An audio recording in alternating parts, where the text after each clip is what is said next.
Safe Space, refuge for growth and healing. Want to be connected to all that Safe Space has to offer? Join our email community. Stay in the loop with inspirational insights and updates. Join our email community and connect with like-minded individuals on the path to self-discovery. Sign up now. Find your tribe in a safe, supportive space.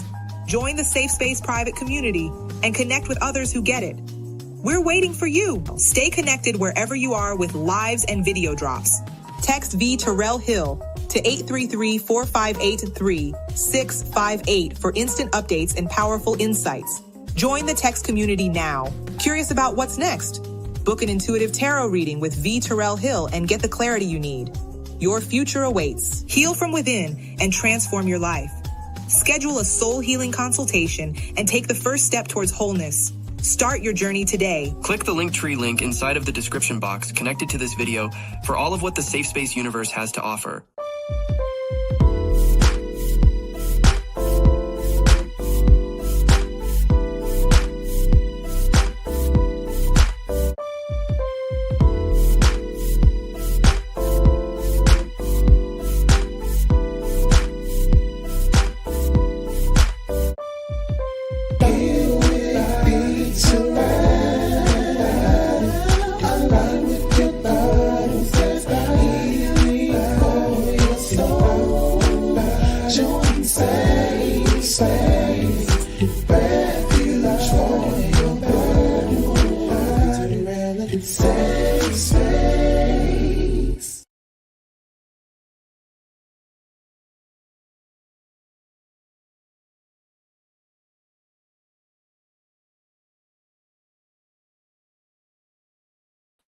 My people, my people, my people, my people, my people, my people, my people, my people, my people. What up, my people? How y'all doing today? Y'all all right? Y'all okay out there? Huh? Y'all pouring out the spout where the glory comes from? I want to know. How y'all doing? It's Monday. I appreciate the private community for allowing me to take off on Friday. I had to celebrate the anniversary. Now, if you don't know what the anniversary is, we won't be talking about that right now. We won't be talking about that right now. It's good to be here. It's good to be in the land of the living.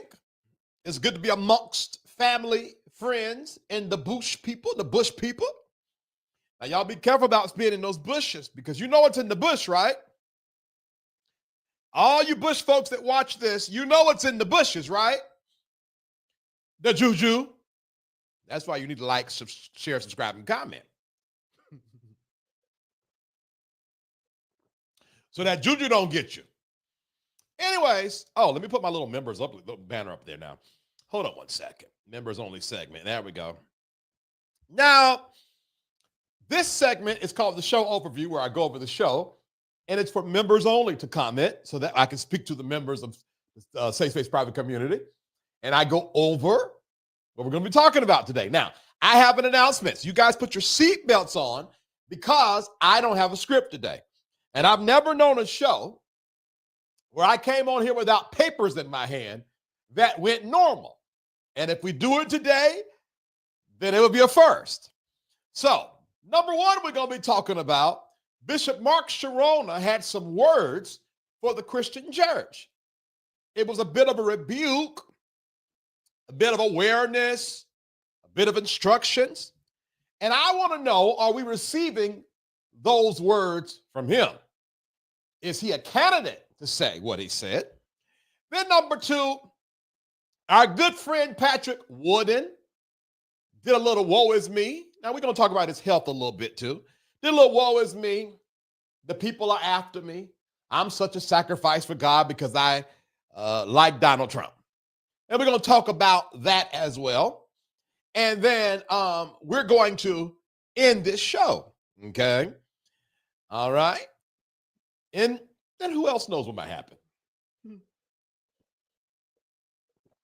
If we do that and get off of here, then we're I don't know. Maybe we're in a new season. All right. Speaking of new season, I listened to, and I'm going to the comments. I listened to this Marvin Sapp album.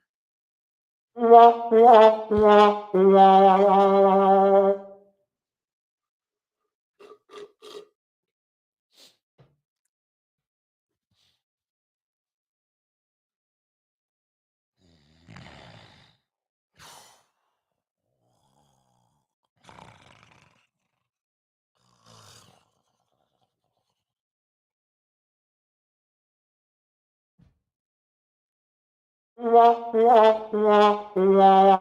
got a new member.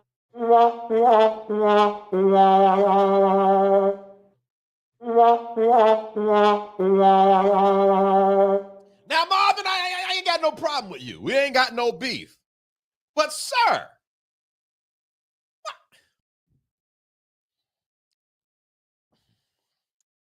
anyways, I just wanted to let y'all know. If y'all disagree with me, let me know in the comments. You replay folks as well, let me know in the comments. Like, you know what I would have preferred? He could have just did an old school album with the gospel's best. Anyway, let's see what the members are saying over here before we go to commercial break. Hey, my girl Liz, how are you? I hope you're well. Melanie Rice, how you doing? I hope you're good.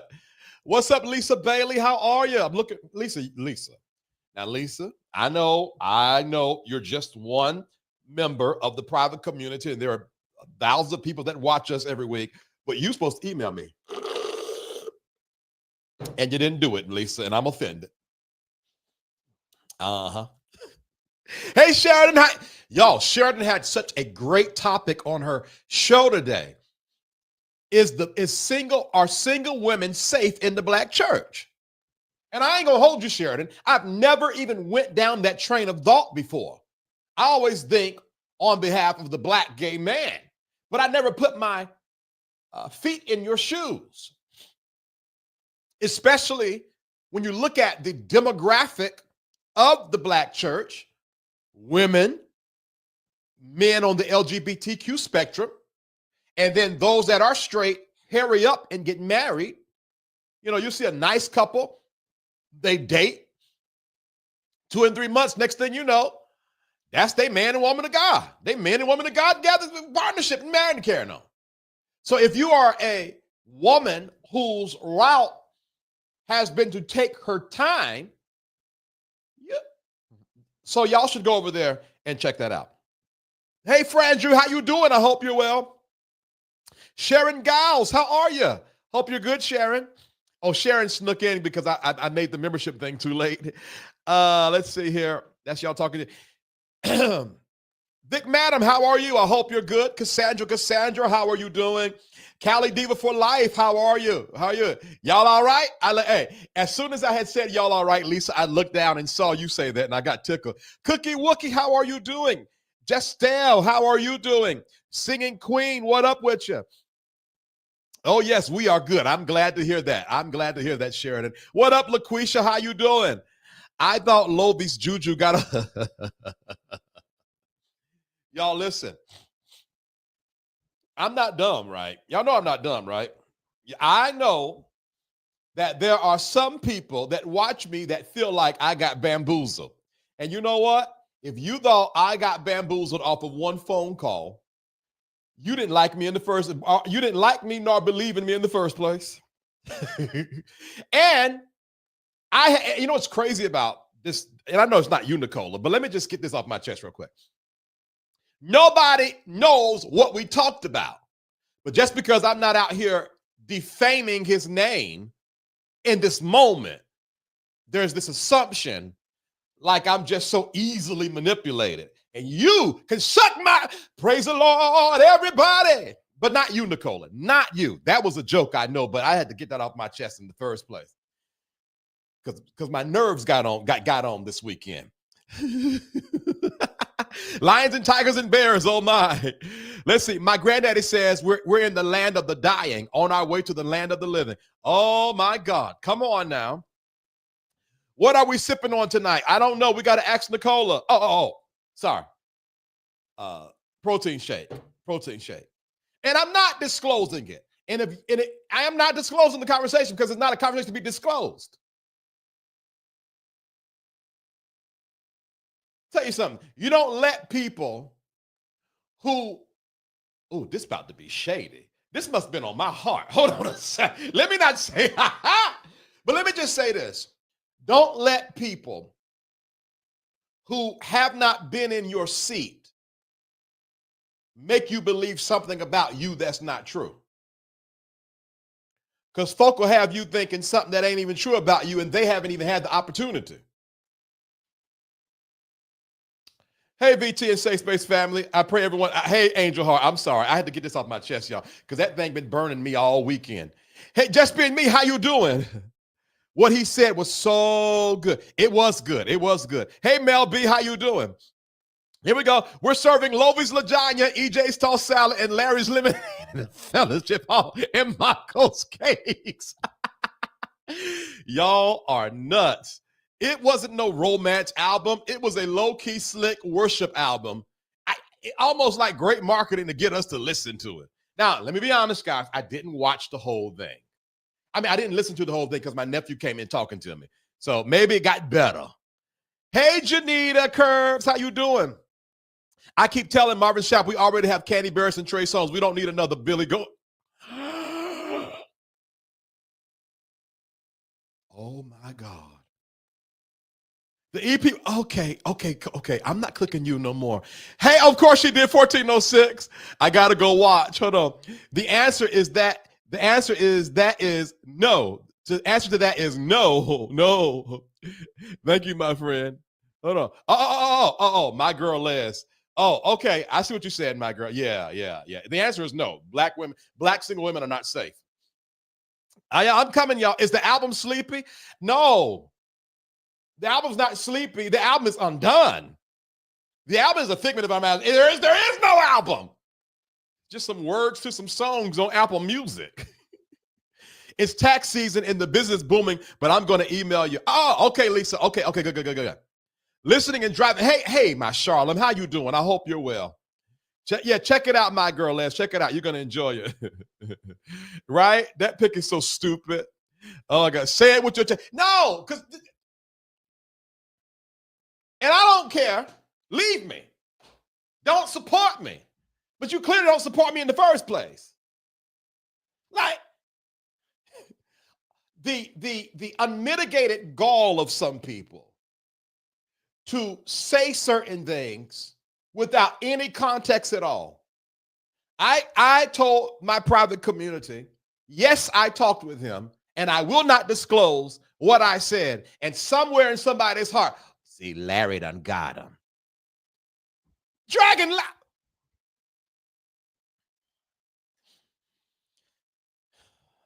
I am Miss Riggs. Hey, I am Miss Riggs.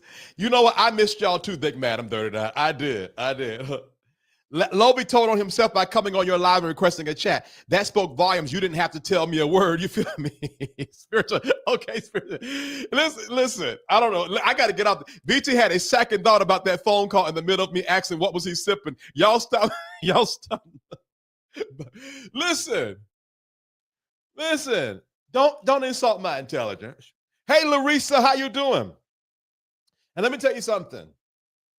And this is something I'm learning even as a content. I am spending way too much time over here. I got to go. All right, y'all. There's going to be timestamps for those of y'all that are watching the replay. But as a content creator, here is what I'm learning. You do not have to have all the answers right now. So instead of everybody saying, okay, well, that's different from him. Let's just see what happens next. You come into conclusions. You think I'm that easy. You wasting to get out. Okay, hold on. Never mind. I heard you've been. I know, Larissa. I'm trying to do better. Oh, my Lord. I was traveling today. I passed the Wisset exit. Almost. Oh, my God. Andrea. Oh, okay. I'm sorry. I'm hyped today. I told y'all I don't got no script. And when I don't have no script, anything can happen. Hey, Tracy Turner Jackson. How you doing? How y'all listening? Okay, y'all the true one. Who been talking about you like this? Okay, let me just get it. Hey, Nick, hold on. That was supposed to say stop. Yeah, I got it. I understood the question. I'm just gonna get off of it. But that really pissed me off a little bit, y'all. It really pissed me off. Like, y'all need to stop playing with me. Okay? Y'all better leave me alone. People like me, and then we're going to go to commercial break. People like me, everyone would be best to allow me to be a safe space. Just let me be nice and loving and help people. When you type in the comment, think to yourself, do we want to wake up this sleeping giant, or do we want him to just continue saving souls? All right, delete. Keep on going, man of God. Because I'm telling you, y'all starting to get on my nerves. and not. And I'm saying y'all very generally because I'm putting out a message. Don't let my niceness fool you. I will run over you and make you regret your existence. I'm safe because I choose to be safe. I'm not a punk. All right. Let me just put this out there real quick. Ain't nobody trying to go toe-to-toe with me. Don't do that. Let me be the nice guy. You will regret the moment you heard my name in your life if you keep on fooling up with me in the comments and in real life. Okay. Now that is settled, can I go back to who I choose to be in life? I have options. See, some of y'all nasty don't know how to be nice. Some of y'all too nice don't know how to be nasty. God has given me the ability to do both. Leave me alone and let me be nice. Okay? All right. Now, if you know you ain't been messing with me, this ain't for you. If you're thinking to yourself, is he talking about me? It might be for you. All right. All right. Okay. Hold on. Do not encourage me. That's not what y'all supposed to be saying. Okay, let it go, VT. Let it go. Right. No. All right. Hold on. What does this child say? We serving Lovi's lasagna, EJ's tossa. And Michael's. Oh, you so messy. Keep saving souls, VT. I am. What I missed? Why BT screaming? Because I got, y'all know I respond to every comment. I got a little pissed off in the comments. And then Nicola messy self said one joke that reminded me of a comment today. All right. Now we're going to commercial break. And when we come back, we're going to get into. Matter, hold on for a second. Before we go to commercial break, let's cleanse the air.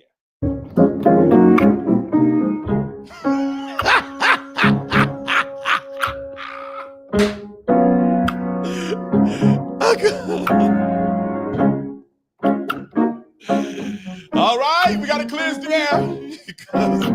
Oh, yes, Lord. Yeah. Woo. Y'all leave me alone. Let me get this off my chest. My soul, say yes. All right, now I'm back to Safe Space V. Terrell Hill.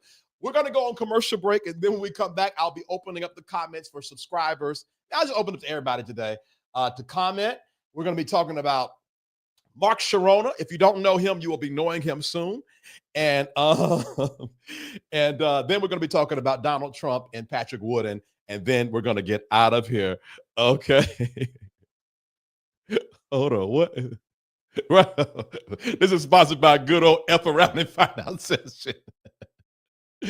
Hold on. This piano is at the hell of a slave.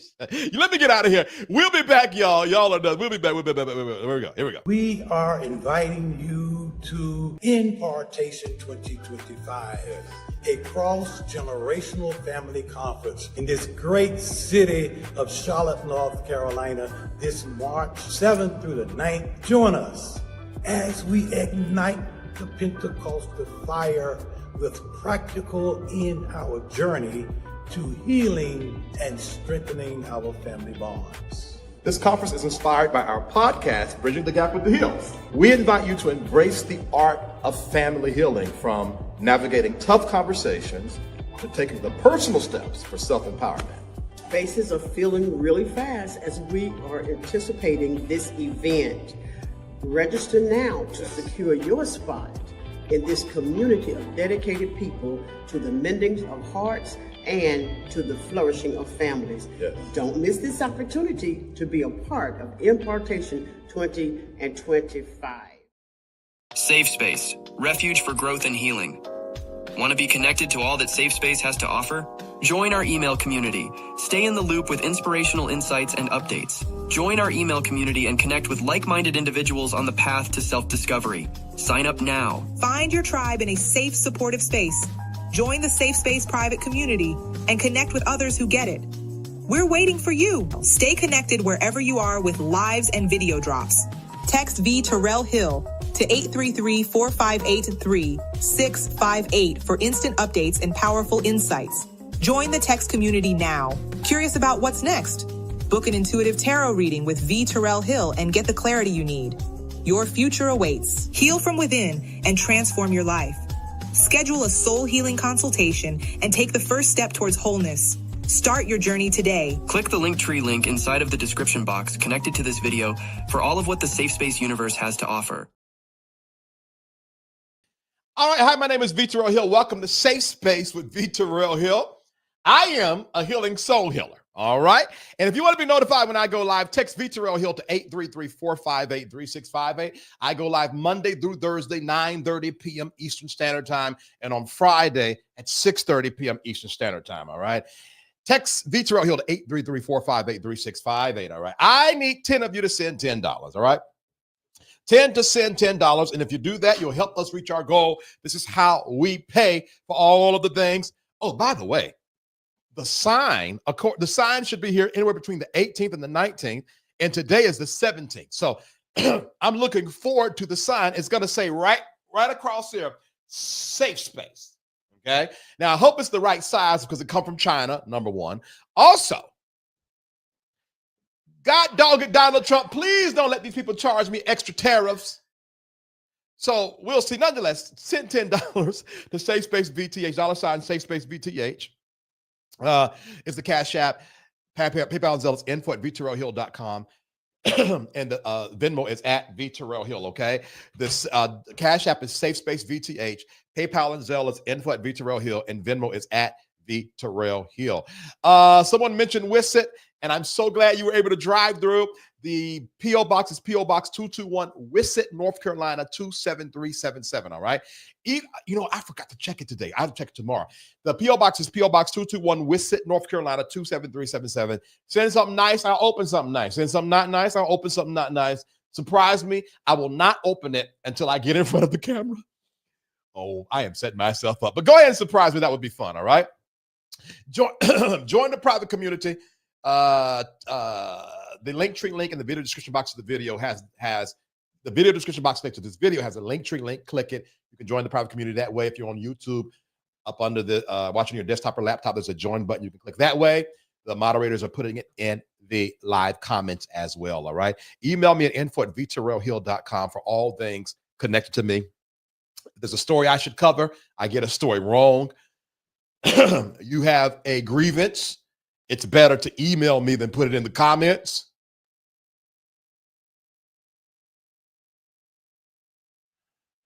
All right. Like, share, subscribe, and comment. Like, share, subscribe, and comment. All right. Thank you so much. Thank you so much. All right.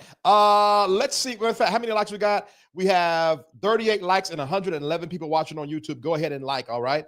Go ahead and like. I don't know what y'all saying over here, but let me do this. Hey, Sabrina, how you doing? I hope you're well. But we do have a new member that just joined us. And if you guys don't know, when we have a new member, we celebrate. Let's go. We got a new member.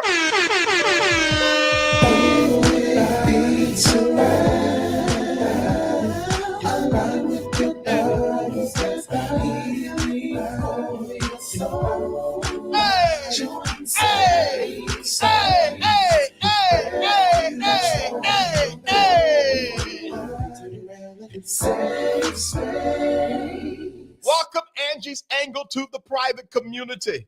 What a pleasure to have you. You will not regret being a part of this good old private community. And when we dance when we get new members. Welcome, Angie's Angle. I heard y'all talking about my piano music. Y'all bump y'all, man. All right, let's get into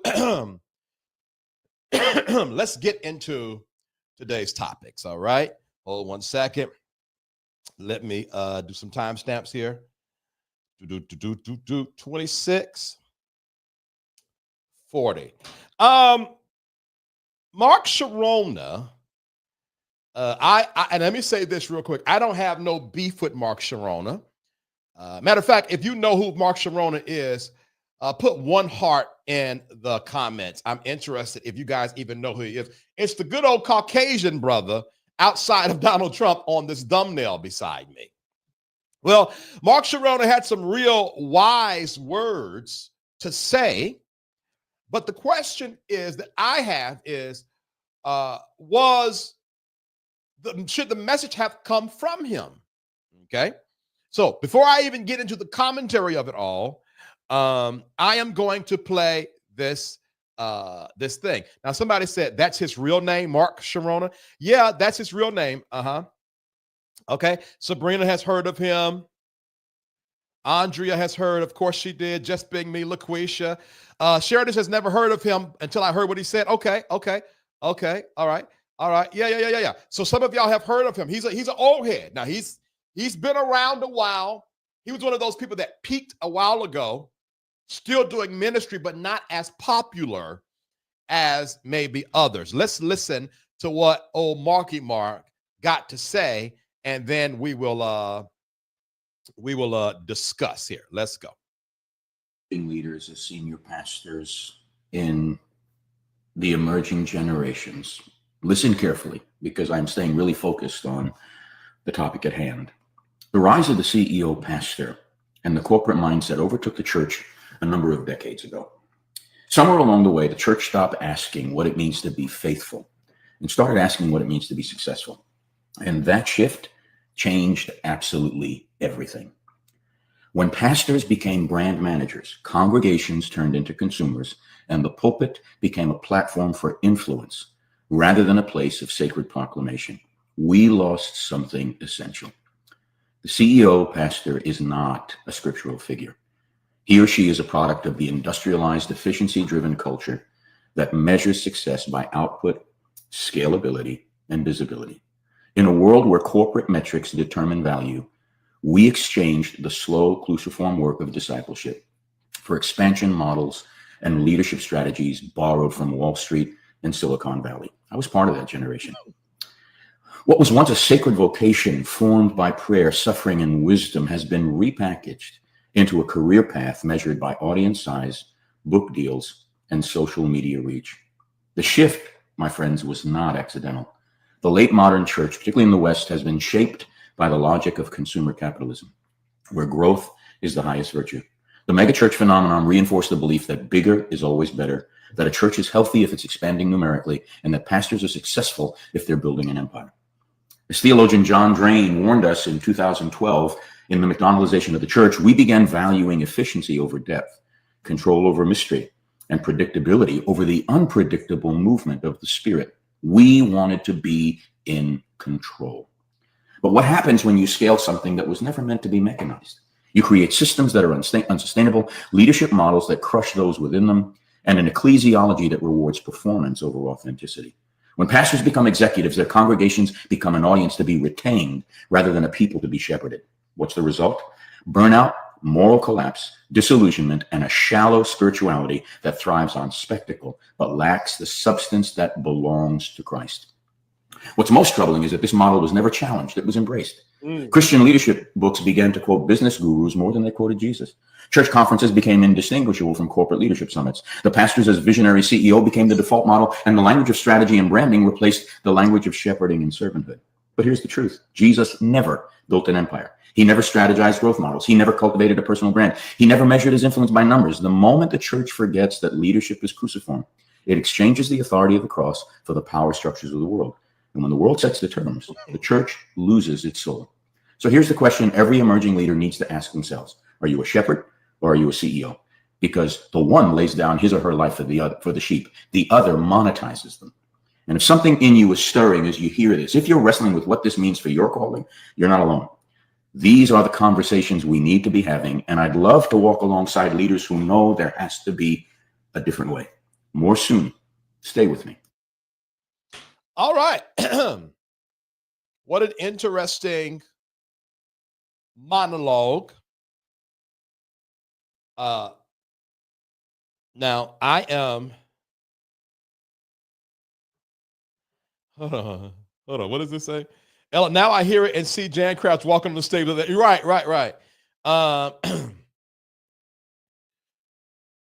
am trying my best, full disclosure, I am trying my best not to be cynical. So I am going to try my best not to be that. Because at the end of the day, Bishop Mark Chironna, is right. Now, I've had the opportunity of being a guest, host church armor bearer for Bishop Mark Chironna, picked him up from the airport, made sure he got into his hotel room, all the things. Great guy. No problem with him. Okay, so let me just say that off bat. But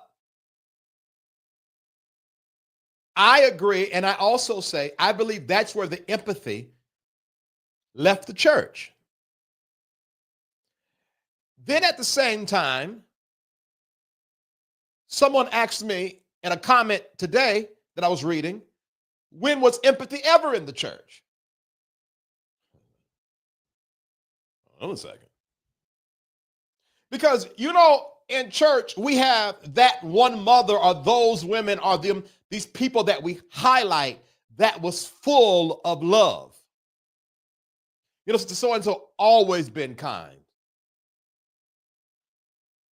But have we, in majority, been in a church that was empathetic, or were there certain members that were empathetic? I know some people that were always kind, always hospitable, and always in love, but I've never been to a church where everybody carried the spirit of love. And now, let me say this. I'm smart enough to know that everybody is in context, meaning all of the leadership operated in love.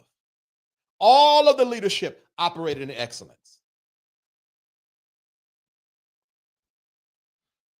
So because you got to ask yourself, how did we get here? We could not have even gotten to this point if the foundation was love in the first place. Yeah. What I'm talking about is the root of the issue. The only way that we could have gotten where we've gotten is if Christ was not in the seat of in the heart of the seat of the Christian. Because you cannot have this model and love people. And I think that's the part that he didn't say, so let me say it for him. This is not a matter of we're a little misdirected and we need to get back on track. When you take on this model, you have forsaken the direction, the vehicle, and everything, and you own something else. Y'all understand what I'm attempting to say? As I don't have a script today, so we're in trouble. So it sounds good. Praise God, Bishop Mark Chironna. Fine. But you missed, sir, in my opinion, an important part. We left the principles of Christ. So in your closing, walk with me. You should have led these pastors to repentance. You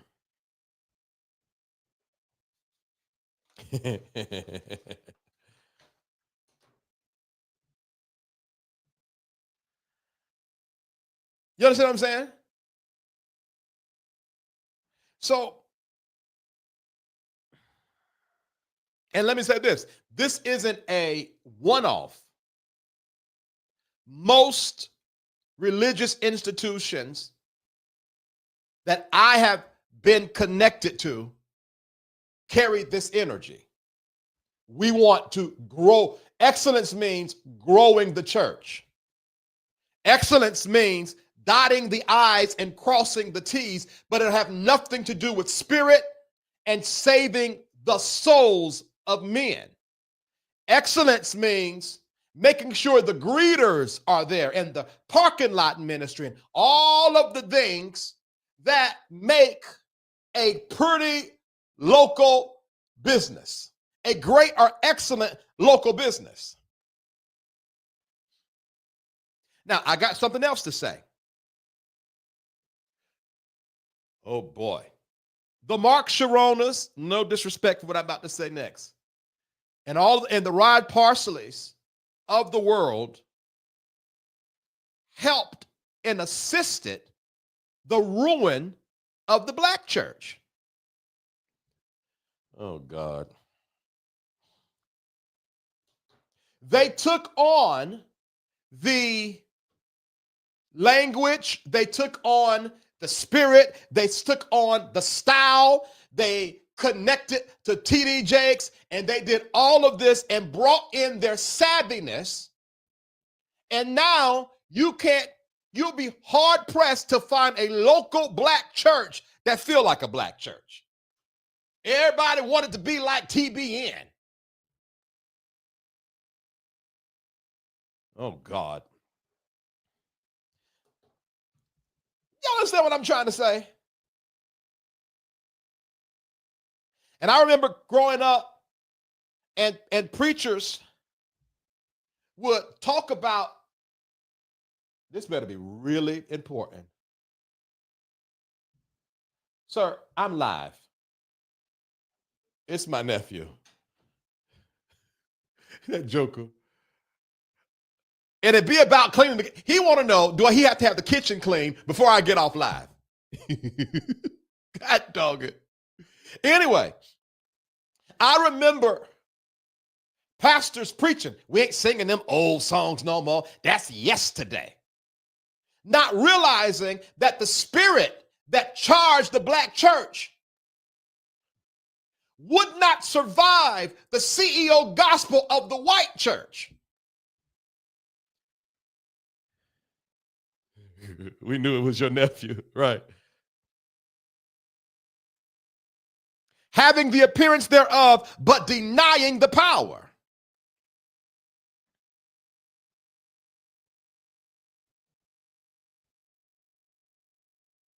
So, very nice, Mark Chironna. I think it's the beginning of a great conversation. But I think you sort of missed the plot. Ain't no Christ in the Christian church.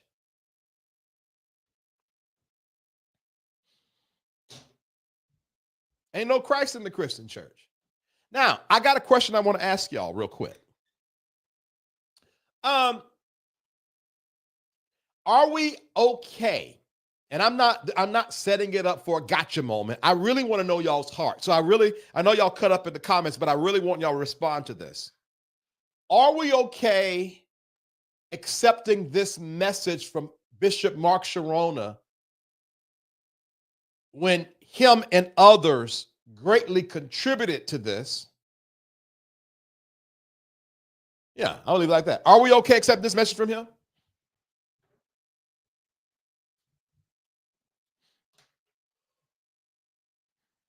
Why would I read some comments? The non-denominational churches took on the white church identity, not the Baptist, AME, Methodist, Presbyterian, United Christ Church. They still have black church traditions.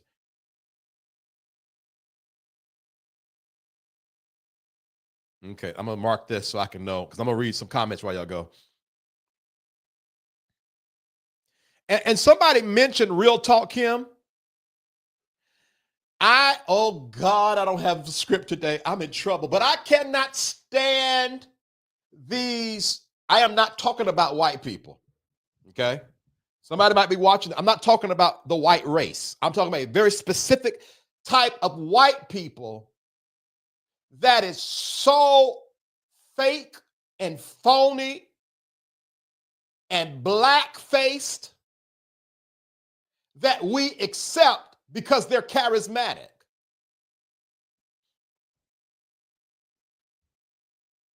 And that's a discussion that we haven't had either. A lot of these white preachers that we follow, like the Kenneth Copelands, that whole TBN era showed up and turned their backs on the black church in 2016. And in my opinion, the black church was mostly quiet about it.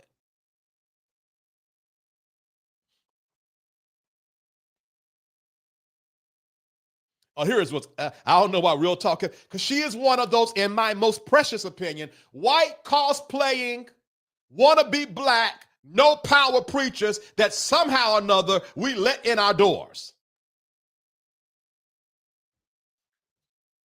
I'm sorry, y'all, I don't have a script today. So, I didn't mean to put that up there. I'm sorry, Lucretia.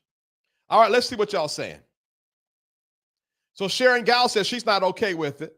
Rejoice Wellness Care says, hell no. Charlotte says she is okay with it. Sabrina says she's okay with it. Come on. Yes, say it, Hill. Oh my goodness, I cannot. Glad I'm not the only one. Yes, Grace says we leave room for growth. Okay, Cookie. Okay. I am talking about the white people. At least he acknowledges the issues. Rod ain't gonna ever admit it. Okay, so that's an acceptance. Okay. Yes, no, they practice. Yes, no, they practice. The charismatic movement was dangerous. It was very dangerous to the soul of the black church. Them white charismatic pastors fetishizes us. Yes. Jesse Duplantis, yeah. Paula White is the example for what happens when we invite folks to the cookout. Yes. And let me tell you this. The church should not have been exempt from this racial conversation. And that's why it irks me when these prophets want to talk about everything but what can heal the culture. I never watch them. I don't have a problem with truth. Sometimes we have to come to certain conclusions with time, maturity, etc. What he is saying is true. I cannot attest to his motive. Fair enough, fair enough. Okay. Oh, they want to be racist evangelicals when it benefits them. Oh, you mean like Paul? Yeah, like Paula White. I feel it would be most impactful for someone who is still benefiting from the system they established while leading with self-accountability and following up with plans for change. Now, Ashley, I'm glad you said that because that was the question I had. Would Mark Chironna have said this if he was still at the top of his game?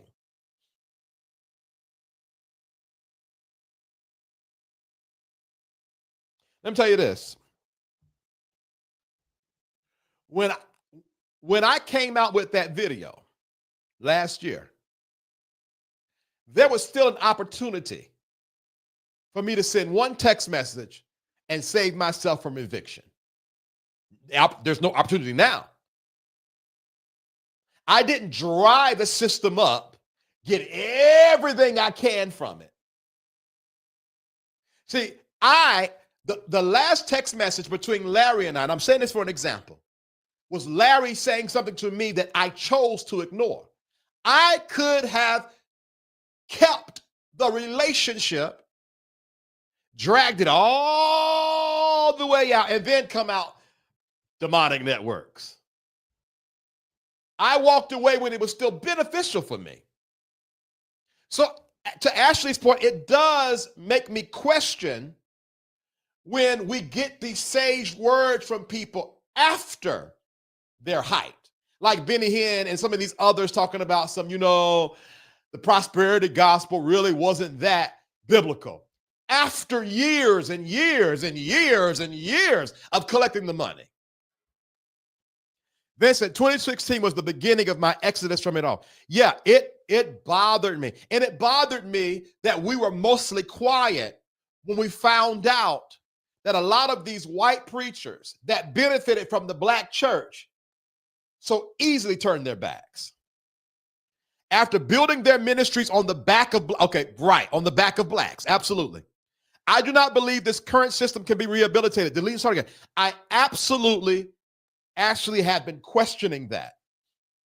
All weekend long, I have been asking myself, is this battle even real? This system, the system, I'm starting to believe, Ashley, and I'm saying, hear my words, I'm starting to believe the system was never meant to be righted because it was never right. We just believe the hype. Okay, let me be more clear. I have been pondering all weekend. Was this thing that we call the church in the Western hemisphere of earth, the world, ever right in the beginning? And I'm not afraid to have thoughts. I'm not afraid of my mind. My mind is my most precious asset. Thank you, someone who just gave. Thank you so much. We just need 9 of y'all to send $10 now. I'm going to say it again. This weekend, I have been pondering deeply. Is this thing we call the Christian church in America, was it ever right in the first place? Now, I'm not saying that you can't have pockets of right and something built wrong. But what I'm saying is, was it ever right? And I'm not saying let me be clear. I'm not saying you're saying that because you're saying, I believe the current doesn't need to be rehabilitated. What I'm saying, Ashley, because I don't want to put words in your mouth, so let me make a difference. She says it needs to be rehabilitated. I'm questioning, was it ever right in the first place? And nobody ever talks about Bishop Fred Price and his ex, Josie, of the racism during that time that he witnessed firsthand. Nobody talks about that. When Trayvon was killed and the church was silent, scales fell. My mama loved Paula. I can't stand that chick. Now we got a lot of black churches singing CCM every Sunday with no power. And when you look at the gospel charts, you don't even get me started, man. Let me keep on going. I don't think he would have. I also agree with him with what he said. However, he has been the contributor of it. No, he wouldn't have, but that's the game. My granddaddy loved Jesse. Had he been alive in 2020, he would have been shocked and disgusted. Maybe he's at the top of his game because he realized what was happening. Now, that's true, too. Of course he did. Yeah. The money TBN raised broadcasting Carlton, Pearson, and Azusa was astounding. Now, let me tell y'all this, and I know y'all might disagree with me. Carlton Pearson, whom I loved, was a part of the problem and died a part of the problem.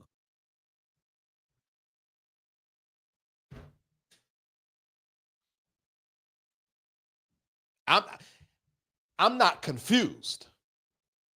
I'm going to say this again. I go on record. Bishop Carlton Pearson was a part of the problem and died a part of the problem. Can I explain myself? In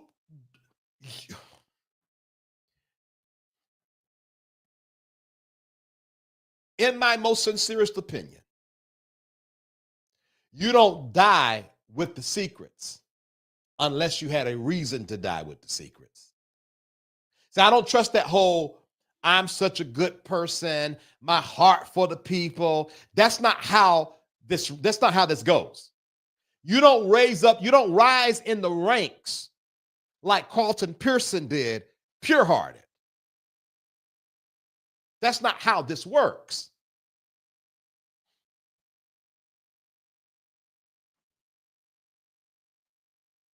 And I ain't talking about doctrine.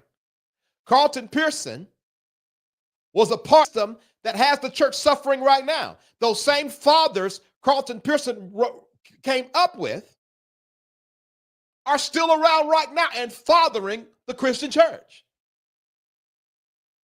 And we don't know what happened behind the scenes. And in my opinion, there's a reason why. Now, here's why I think. Because in order for him to tell the nitty-gritty of what really happened with our faves, he would have to fully tell on himself. self. Now, I told y'all I don't need to not have a script. Because, oh, God. Oh, God. Since I'm here, let me just keep on cooking, and maybe y'all will unsubscribe. But since I'm here, let me keep on cooking. Because what got my attention was how he died.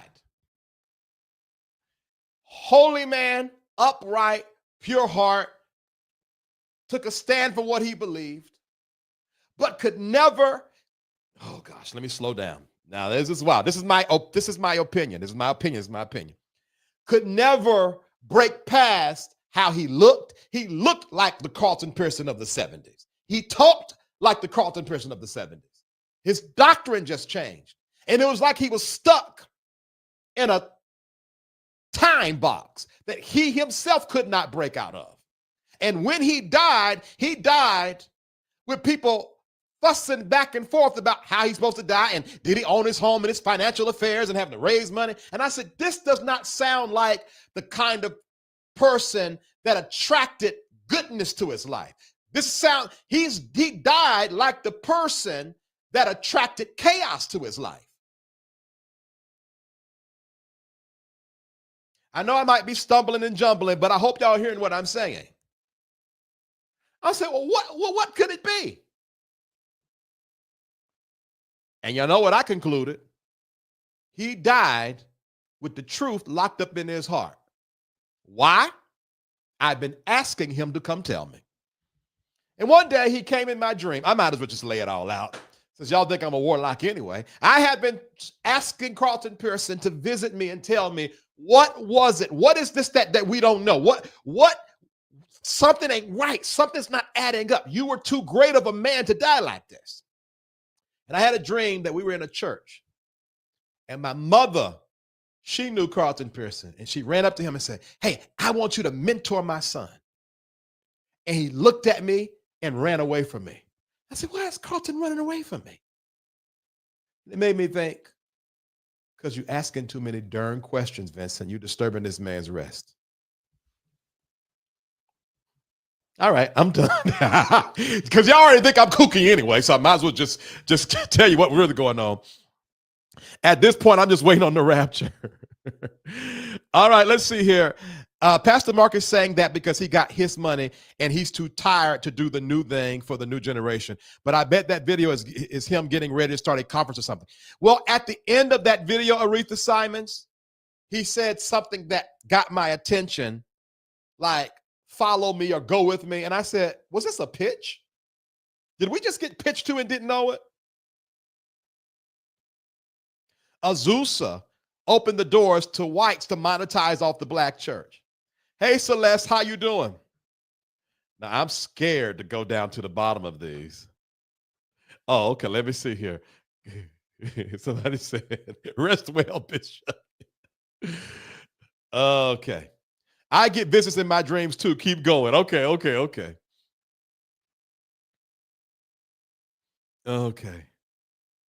Hold on. You're right. White people made him and broke him, that then left him for Jake's. You in here tonight. He was the bridge. Oh. You're right. He was their token boy. Oh. Okay, Susie Q, I'm about to put it up now. Oh, moderators, can y'all, I'll put it up, and moderators, can y'all put up the Cash App, please? I'll have to put it up now. It is $safe space VTH. Oh, gosh. Oh, thank you. Thank y'all for giving. I just need 8 people now. So, all right, I'm done because that was way more than what I wanted to share today. That was that. Oh, hold on for a second. Y'all, when I started talking about Carlton Pearson, I had 210 people. Now I got 135. Oh. Well, it is what it is. I don't know what to tell you. Oh, it just jumped up to 159. Maybe I had a commercial break or something. I don't know what to tell y'all, but that's how I feel. And I don't know what to tell you. At any rate, Bishop Mark Chironna, can you come back with a part 2 of this? and tell the people how it is impossible to have gotten here if Christ was still at the center of if Christ consciousness was at the center of the church. You know, there's a lot of people. Oh, thank y'all so much. I just need 7 of y'all now. Thank y'all so much, man. There's a lot of people that's talking about Christ and don't have Christ consciousness. There's a lot of people that call themselves Christians and don't have the consciousness of Christ. All right. We're going to go on a commercial break. Okay, that is so funny to me. Oh, God. I bet you they ran over there going to tell their master. He over there talking about your fake spiritual father. And if I can be, you know what? I'm going to say this and I'm going to stop. That's what another thing. Oh, okay. Oh, y'all are showing now. Okay, I just need 6 of y'all now. Thank y'all so much. That was another thing that made me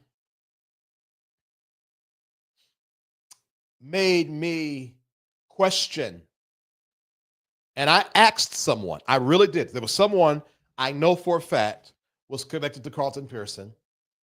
And I asked them, what was up with Carlton? Because that Larry Reed thing got me a little bit. Because how was he allowing Larry Reed to be around him as he was, if he was who he said he was? Because see, I don't play them games. I'm black and white. And you know what the guy said to me? They said, Carlton was Hollywood. I think I told y'all this before. He's literally said to me, Carlton Pearson was not going to turn down a check and a camera. And I said, okay. Right. And it made sense. It made perfect sense to me. I said, okay, well, that makes sense. I get that. Okay. Oh, gosh, thank y'all so much. I just need 5 of you all now. Oh, y'all are showing out. Go watch John Todd video series. Okay, I'm going to check that out. I'm going to really check that out. Okay, guys, we're going to go on commercial break. And then when I come back, we're going to go to, oh, hold on. Y'all asked me about Benny Hinn and Catherine Kuhlman.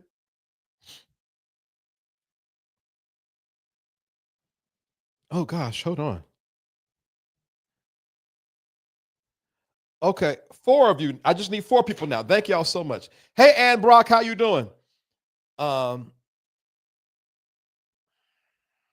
can I say this? Benny Hinn and Catherine Kuhlman. Let me say it like this.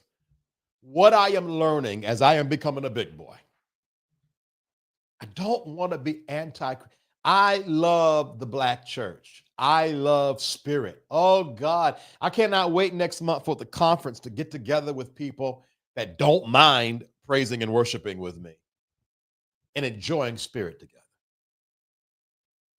I was raised in the Christian church, so 7 times out of 10, I'm going to be worshiping somewhere around the Christian church. Are we clear?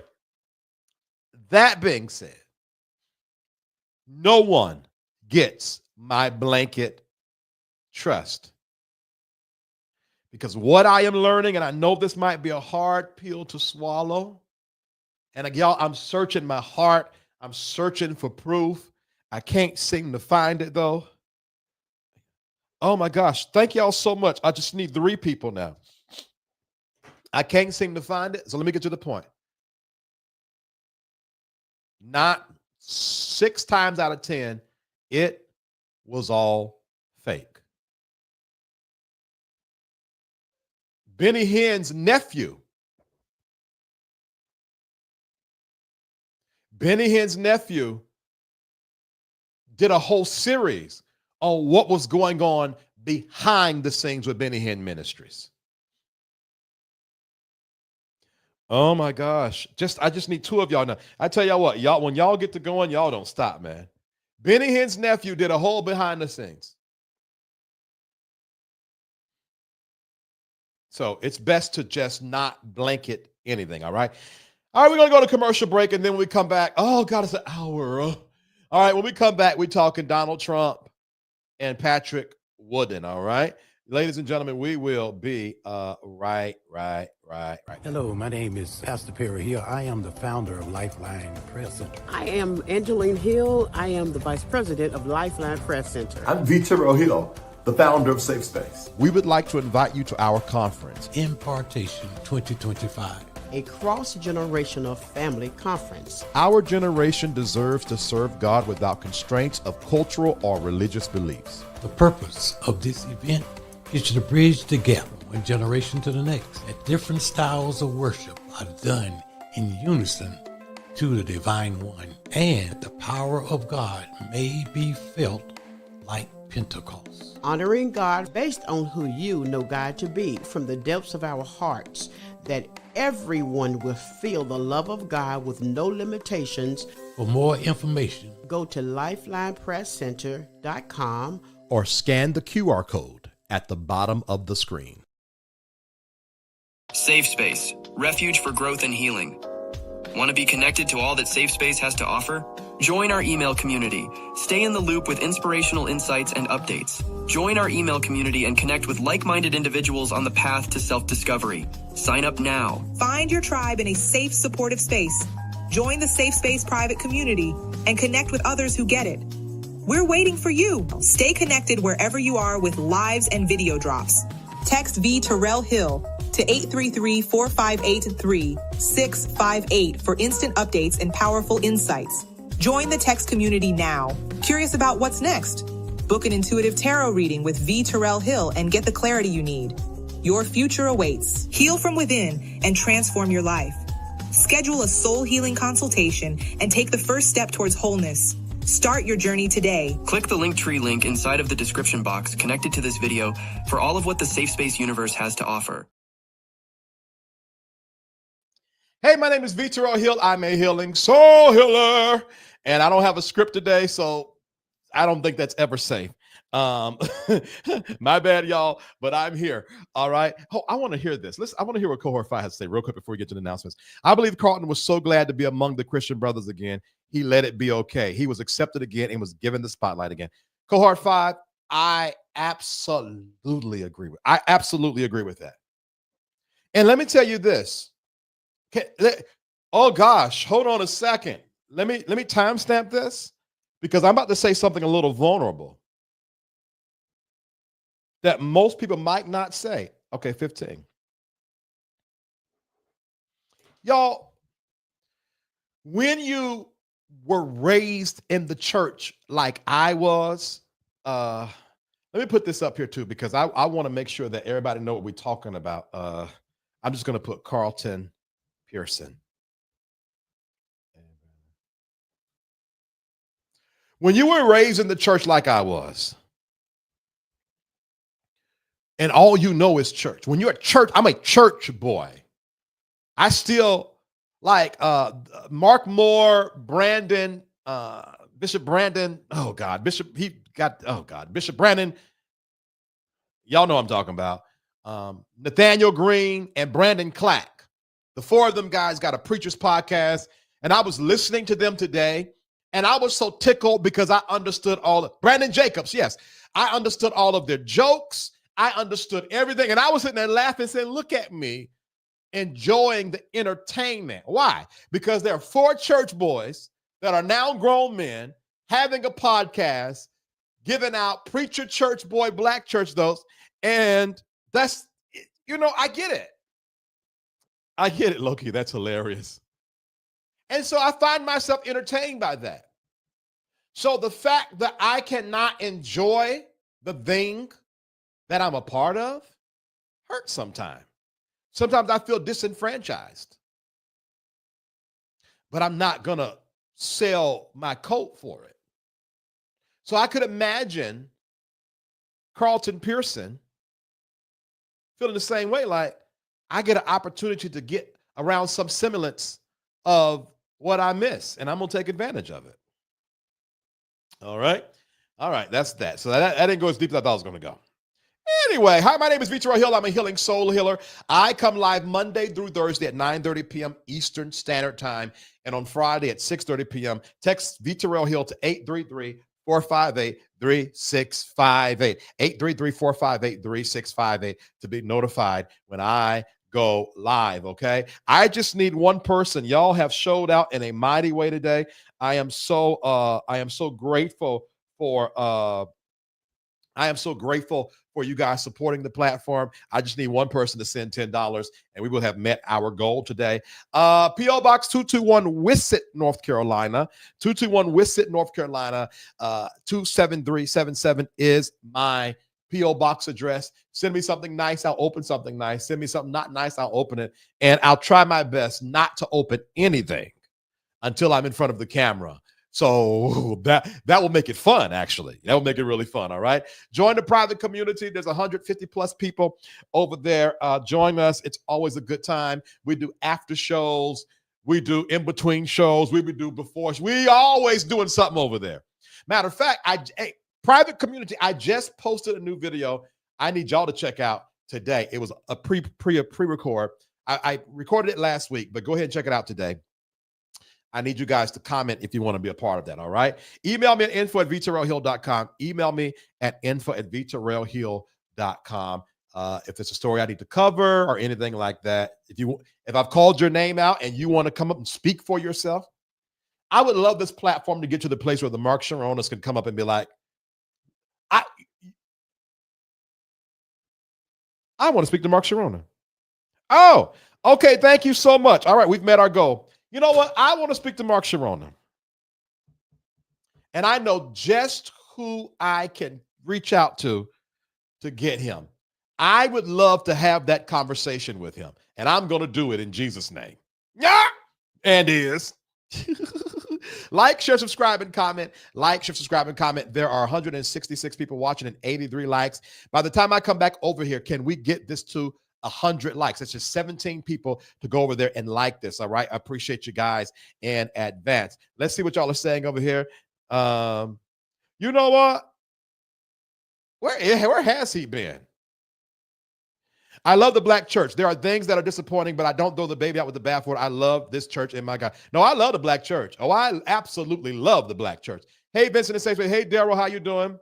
There's a lot of nuance missing. Let's not discount the community Bishop Pearson gained. Okay. I'm all ears. No, I'm all ears. I'm all ears. All right. Now I got to use the bathroom. Can I get through this without using the bathroom? I'll tell you what we're going to do. Hold on one second. I know what to do. I know exactly what to do. Hold on, because I got to pee bad. I should have did this during the break, but I didn't. So now I got to do it now. So give me 1 second. I don't know how. I don't know when, but I know he's turning it around. Hold on 1 second, y'all. I know what to do so I can go pee. I don't know how. Hallelujah. I got a reason to praise the Lord. Oh, my soul.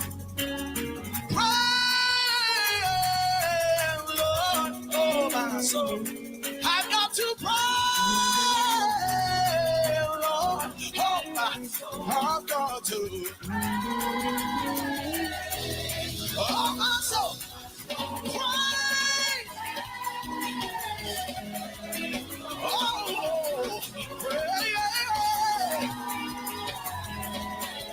Oh, my soul. Pray.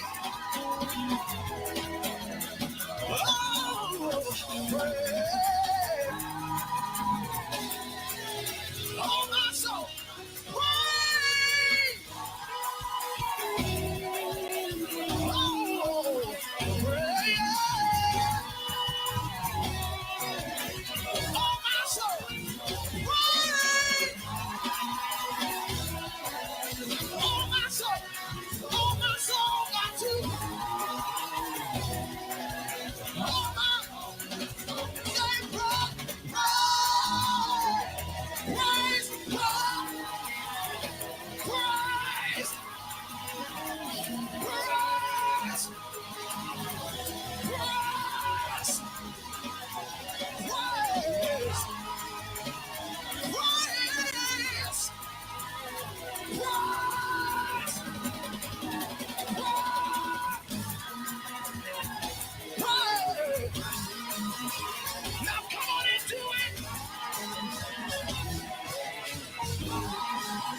All right.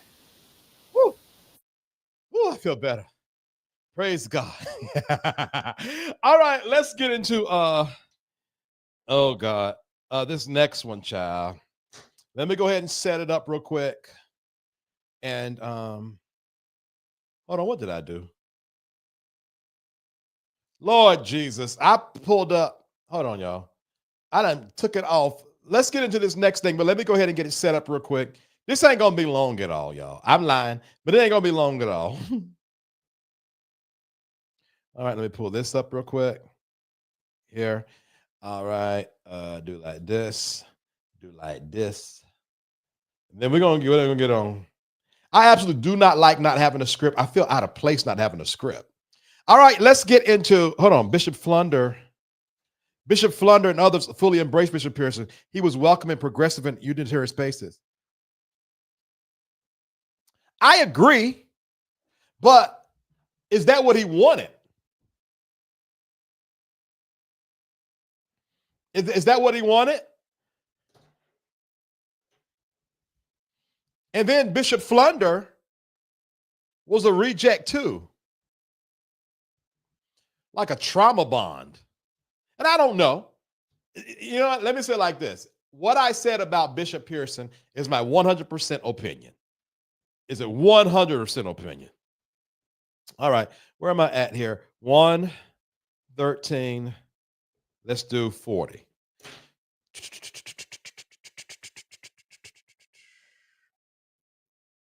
All right, second segment, and then we're about to get on to the get on. Patrick Wooden. First of all, let's talk about Patrick Wooden real quick. My man looked sickly. Now, I know he was sick. And I'm not here to dump on him. You don't kick a man when he's down. What I'm saying is, if you look at him, it maybe be like, oh wow, he was really sick. Hold on for a second. I'm gonna mark that, Celeste, so I don't have to redo the timestamp. I'm gonna mark that. I promise you I'm coming back to that. That's a great question. I almost want to. Oh, I am so tempted. I feel like, Celeste, if I answer that question now, that's the show for the day. All right, let me ask y'all a question. Y'all see Celeste's question down there. Do you guys want me to cover Donald Trump and Patrick Wooden, or do you guys think that I should cover this Carlton Pearson like subject with Celeste's question? If you want me to do Patrick, okay, hold on. Y'all put in the comment quick, please. BT, reach out to my NC pastor, Pastor Andy Thompson, to connect you with Mark Chironna. Chironna is like his. Oh, okay. Okay. Let me start that one too then. All right, Carlton Pearson, hit that question. All right, I got two Carlton Pearsons. Move. Okay, Tracy says move on. They say Patrick. All right, so we got 2 against 2. Come on, y'all. Y'all be so quick to comment until I be wanting y'all to comment quick.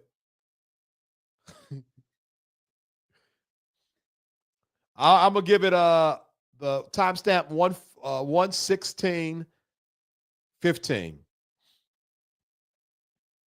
All right, Vanessa say Patrick. Okay, hold on. Carlton, move on. Carlton. Oh God, this is so tight. Move on. Okay, I think it's gonna end up being Patrick.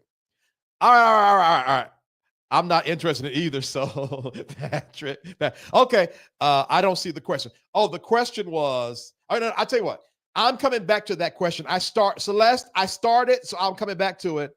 Go forth and come back if the anointing's still there. Okay. Give Carlton his own deep dive later. Now you know what? Actually, the Carlton Pearson conversation really need to be a private community conversation anyway. Anyway, all right. So nonetheless, let me say this real quick. Patrick Wooden was really sick. Y'all see him? But anyway, he had some words to say that we're going to go over. We're going to talk about Donald Trump and all the things. I didn't do announcements. I can't stand with that. That's fine. We're going to talk about Donald Trump and all the things. All right, let's get into Patrick Wood in here, all right? Now, let me say this. I don't know why Joy 105 Joy 105 is doing some glitching lately, so you're going to hear some repeats, but don't worry about it. You don't get invited to Christmas dinner. They treat you as an outcast. I was told if you support a certain candidate, then we can't vote for you. Y'all see how old he looks? That sickness got him. Was told, unless you be quiet, there are those who are going to come against you. Those might be mastered. Oh, Lord, there's a whole lot going on in this world today. And I'm asking God to give me power over fear. The truth is, we're all human beings. The truth is, nobody wants to be stoned. Nobody wants to suffer. Nobody wants to be ostracized. Nobody wants to be criticized. But the truth is, to stand for Jesus, you got to be willing to go through these things. It may cost you your job. It may cost you your friends.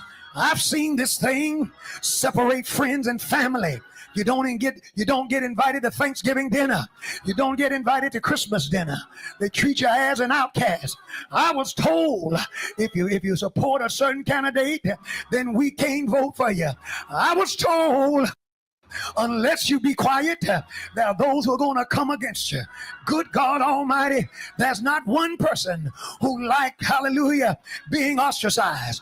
But when you consider the importance of the day, when you consider, good God, the necessity of the name of Jesus, when you consider how important it is for us to tell the world about this, then you got to pray. God, give me strength. Oh, Lord, good God Almighty, give me strength. Okay, a whole lot of preacheries going on here. Let's talk about it. He talks about not getting. That's what I'm talking about. He had lost a lot of weight. Right, he looks bad. Yeah. And you can even tell, like, in the strength of his voice. His voice is not even that strong. It makes me wonder, is he still sick? Or was he so sick, because he's been back about 2 weeks, or if he was so sick, he's having a hard time getting his strength back. But let's get into it. He says nobody wants to be stoned. Nobody wants to be ostracized. Let me say this. I don't think that people are against Patrick Wooden because he supports Trump alone. I think people are against Patrick Wooden because he has been doing the stoning and he has been doing the ostracizing. The thing is, it's not about what you believe, because as a grown black man, he has the right to interpret the Bible how he so chooses. But he has been a horrible person in the pulpit. And you'll hear him say, even in the pulpit, I don't know how you can be a Christian and support A, B, C, D, E, F, G. You're challenging people's belief system and expecting them to vote for you. That's not how that works. And by virtue of Christians voting Democratic or liberal, you're doing the ostracizing. There are probably a gazillion people that have stood in the pulpit and said, I believe that Christians should vote conservative. Where's the drama? There is none. You simply stated your belief. That is not what Patrick Wooden did. Patrick Wooden decided to be an antagonist amongst an antagonist amongst the largest black denomination in the world. Well, black people typically vote left. So now you get mad and say they're not Christian?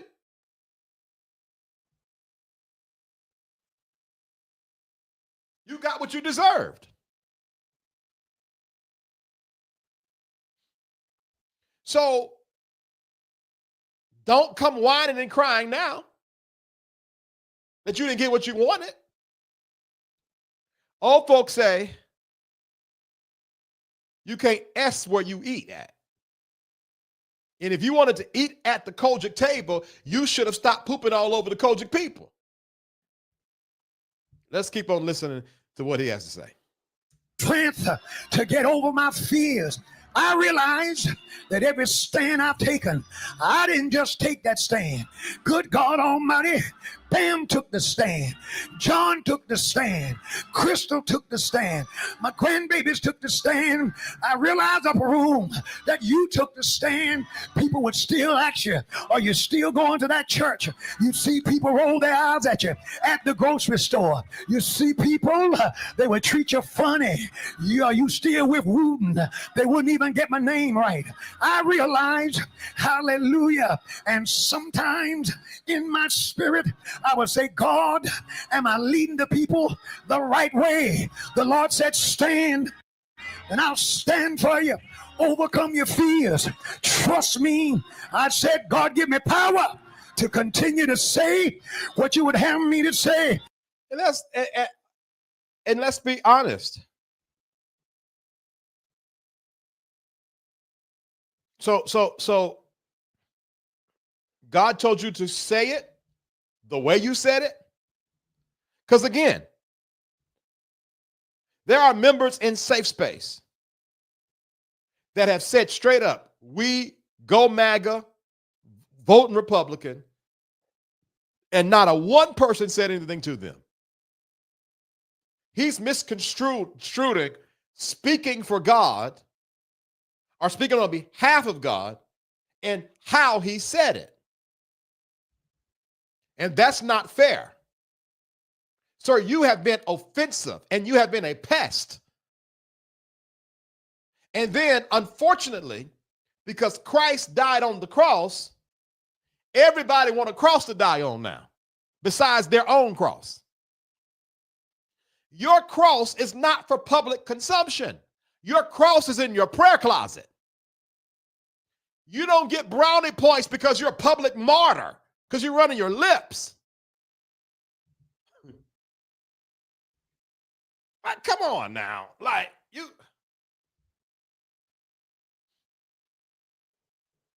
Oh, I like this, Terrence. He's a polarizing individual. These type of people rarely win popular votes. He should have been more political instead of spraying his opinions around like a water hose. Absolutely. And you clearly, and let me tell you this.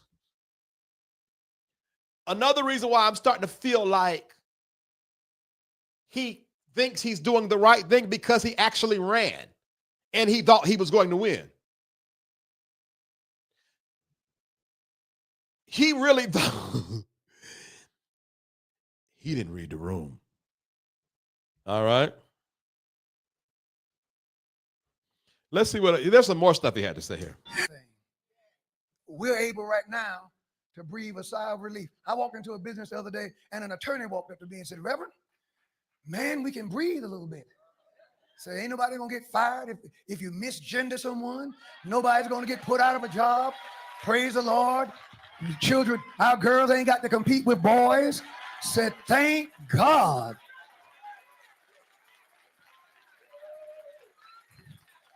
Now, some of our people oppose it because Trump did those executive orders. Well, why didn't Biden do them?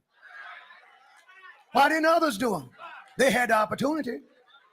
You know what they did? They took their orders and went the other way and caused Christians. I don't know how in the world you can be a Christian and side with a child or even adult for that matter, mutilating themselves. A man, I'm going to say.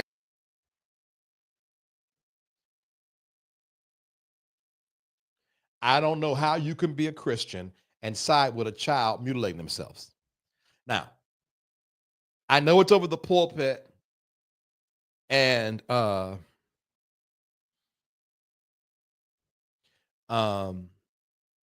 we just hear things, but that's a Republican talking point. Now, what I'm about to say isn't anti, pro, or for abortion. Abortion is not child mutilation. But maybe you think it is, so we won't even go there. But I think this is interesting. Did that attorney tell you the elderly in your church are about to lose their Medicare and Social Security? You're a little ahead of me, Charlotte. We're about to go there. But I stopped it to say this. You're not a martyr because you got up and said you can't be a Christian if you vote for this. You're a fool. Because he that wins souls, they're wise. Only a pompous person that feel like they're right feels like they don't have to say it a kind of way. I'm going to say it again. Only a pompous fool that just know they're right don't feel like they have the burden of saying it right. Now, let's go to his rejection by the Kojic church. You just told, forget the Kojic church. You just told every black Democratic voting Christian in America, they're not a Christian. And yet you crying foul? Sir, you're causing this. You are the problem, not us. I ain't going to your church. I don't care. Let's keep on going. Say it again. Cannot turn himself into a woman. He can turn himself into a freak. He can. See what I'm talking about? See what I'm talking about? That's not God's message. He did not have to call someone, any transgender individual, a freak. That is not the message God told you to give the people.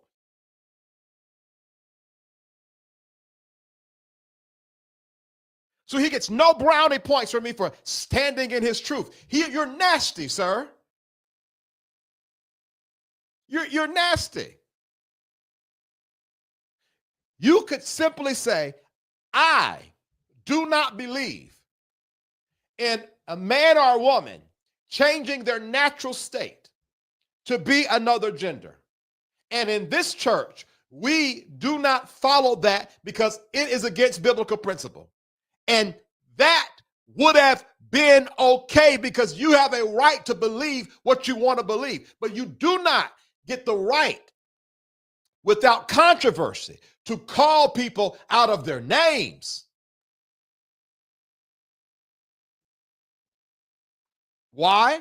Words matter.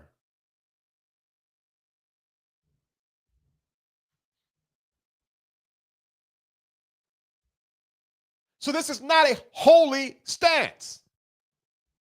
This is another bamboozling because he has a gold chain and call himself bishop and preach. This is not God's message. This is ego and pride and feeling, I am giving the word of the Lord. I am rah, rah, rah. I'm standing for righteousness.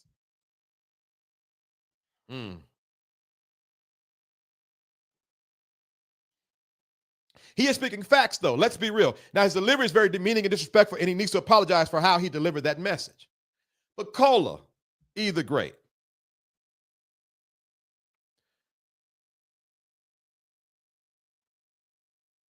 I've been saying this over and over. When did empathy leave the church? Let me ask you this, Cola, E the Great. How do you think I would feel if someone hacked into StreamYard right now and came on and called me a freak because I'm a gay man? Does the facts matter?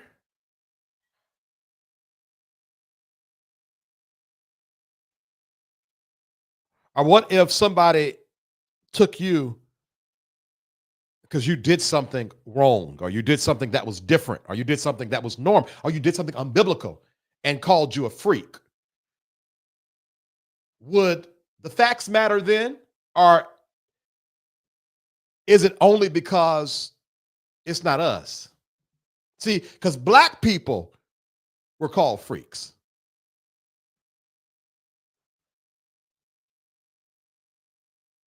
See,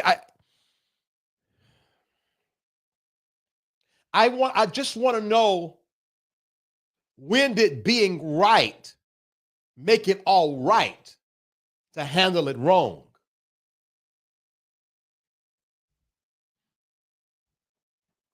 And that's and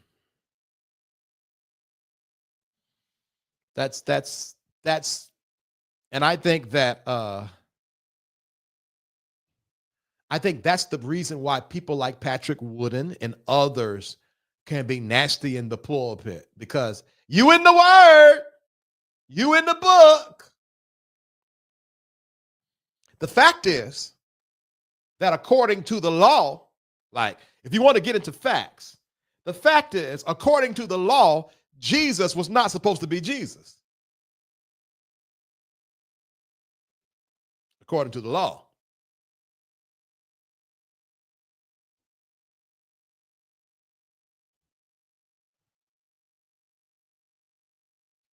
The fact is that I'm not supposed to be up here right now. There is a lot of things that need to be considered. Now, Coley the Great, let me say this, because I gotta live by what I say. So if you felt like I handled you wrong, please, because I don't want to ever make people feel uncomfortable in the comments. Okay, so if that made you feel uncomfortable, let me know, and I will give you an apology. I will. Yeah, I agree. That's what I'm saying. Because and let me be clear, I'm not against what Patrick Wooden believes. Patrick Wooden believes it. I'm not fighting. I would be a fool to fight Patrick Wooden over LGBTQ rights. That's going to be a no-win. I would like Patrick Wooden to realize he is preaching to humans.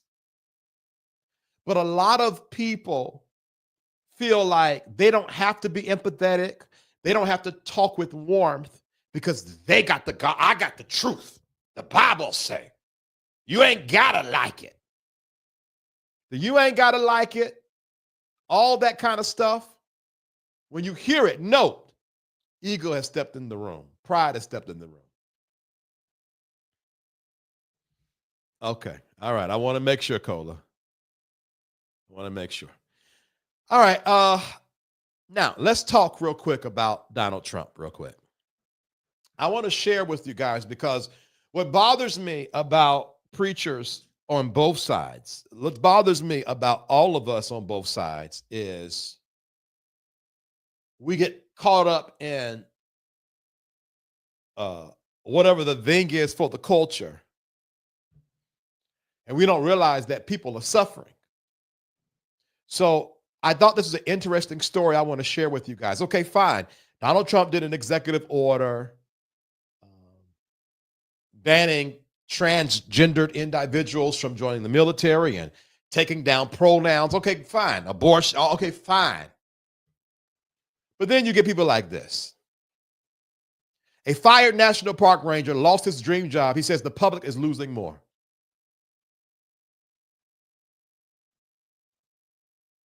The 41-year-old father learned of his termination on Valentine's Day. I am absolutely heartbroken and completely devastated. He's one of about 1,000 National Park Service employees who were fired this past week. Park advocates say the layoffs could leave national parks understaffed going into busy spring break. The recent cuts to the federal workforce, which target probationary workers, are a part of a plan by President Trump and his advisors, Elon Musk, to shrink federal spending. In the federal government, a probationary worker is often a newly hired employee who is put on probationary period, typically for 1 or 2 years. Hold on. Don't you do this to me. Not right now, please. Thank you. Performance-wise, he said he's only ever received high marks and supervisory evaluations of his work as a ranger.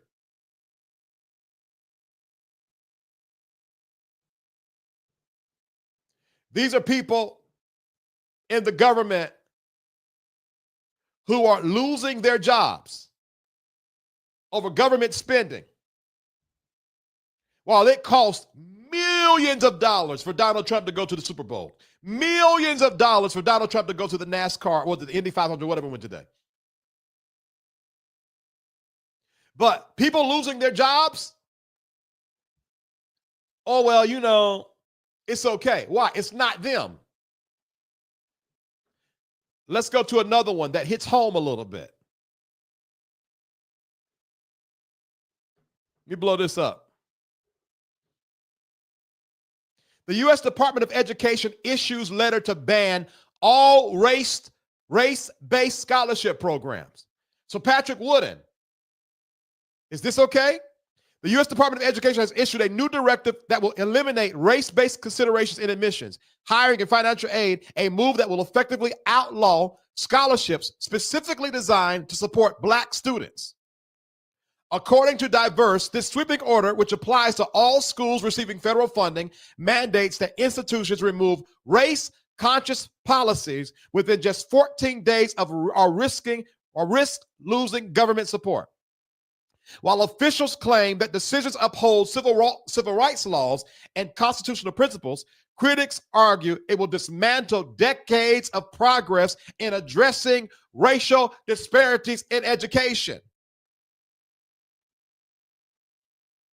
This new policy expands on the Supreme Court's ruling in Students for Fair Admissions versus Harvard, which struck down affirmative action in college admissions. However, this directive goes much further, banning race-based scholarships and financial aid programs that have historically helped Black students afford higher education.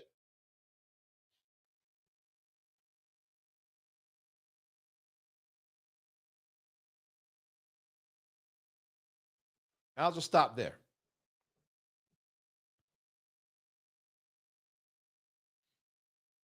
So fine, okay. Celebrate Patrick Wooden because now him is not on emails. But a denomination that you are a part of, your membership that you pastor will be directly affected. But you don't care because I guess you win. You win, so transgenders can't play in women's sports. So you win. Let me tell you how this works, and then we're going to be done. The slippery slope of being okay when a demographic is harmed or hurt by decisions in politics is what happens when you are a part of that demographic.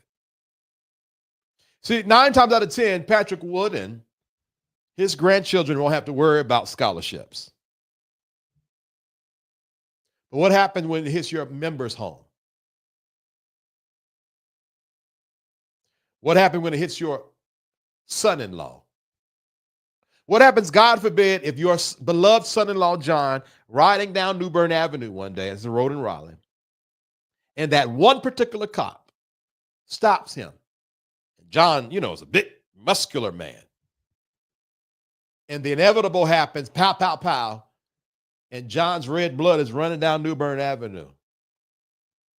And it's a big story to the point where Donald Trump wants to put his hands in it. And he tweets out, should have complied. Then will it matter? Because if it mattered then, it should matter now. I'm going to say this.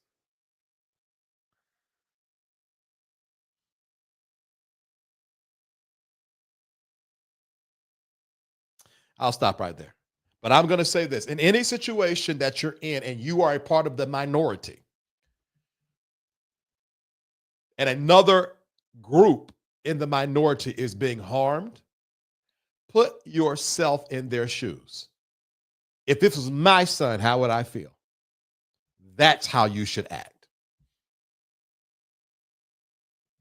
And I guarantee you, no matter your politics, the way you deliver your message would change. Now, there are some folk who will kick their children out on the road if they're gay or transgender.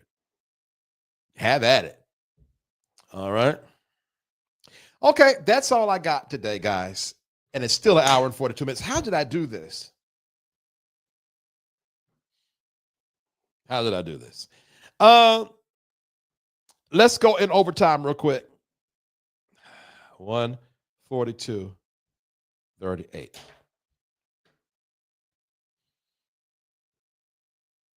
No. Well, what would we say about safe space and those that find themselves in this space? All right. Celeste, no script did it, right? Hold on. I got to find it. Celeste, here's the deal. I do not want safe space to be a trauma bonding space. I want safe space to be a safe space for people to heal, not to gather amongst ourselves and complain about the broken system. Those who have heard me share my vision, I have said often that sooner or later I want to evolve from the calling out the Mark Chironnas and the Donald and all this, and just talk about what we can do to grow and move. Y'all would not believe how much I do not ever want to talk about some of this stuff I talk about. But the algorithm has me talking about it now. But there will be a time that we're going to shift from defense to offense, where we're just going to be talking about manifestation and growing. Now, that's number one. Number two, I also want safe space to be a place where those people who do not desire to be a part of the Christian church can still have a place that is safe for them to worship. But come on, like, if you wake up with me at 9:30 on Saturday morning, no matter how you believe, you got some kind of Pentecostal flair to you. It's some kind of you, because how I pray is very Pentecostally traditional. My words might be different, but the style. So for those people who did not totally cut away from Christendom, it's a unique space, because some spaces throw the whole bathwater, the baby, the bathtub away. I didn't. So that's what safe space is for. A safe space is not a space, well, we couldn't survive nowhere else, so let me gather a lot of people that are hardly survivors and come together and make a hardly survivor group. Now, I am not saying that's what Unitarian churches are how about to say all-inclusive, like as a resort. Not all-inclusive, but what's the word I want to use? Y'all know what I'm talking about. Them churches churches that are inclusive. I'm not saying they are that. What I have learned is a lot of spaces that are alternative, they're not alternative because they evolved.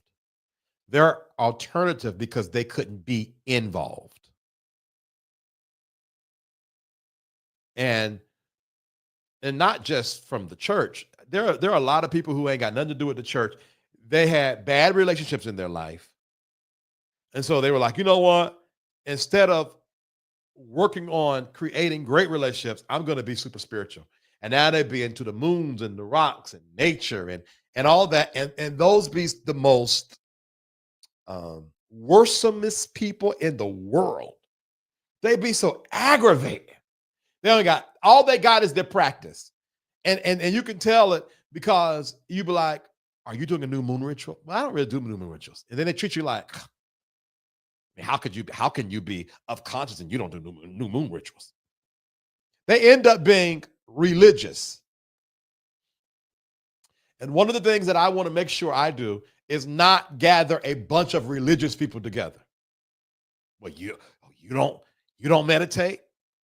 Or you still pray like that? Or you went to them people church today? Oh, we don't go churches for the low vibration. No. So again, I am not saying that was Bishop Flunder in them, but what I'm saying is I feel like, and I didn't even bring Flunder in this. I was talking about Carlton Pearson. I feel like Carlton Pearson never evolved from his spot that he had to give up. I felt like he never healed from that rejection.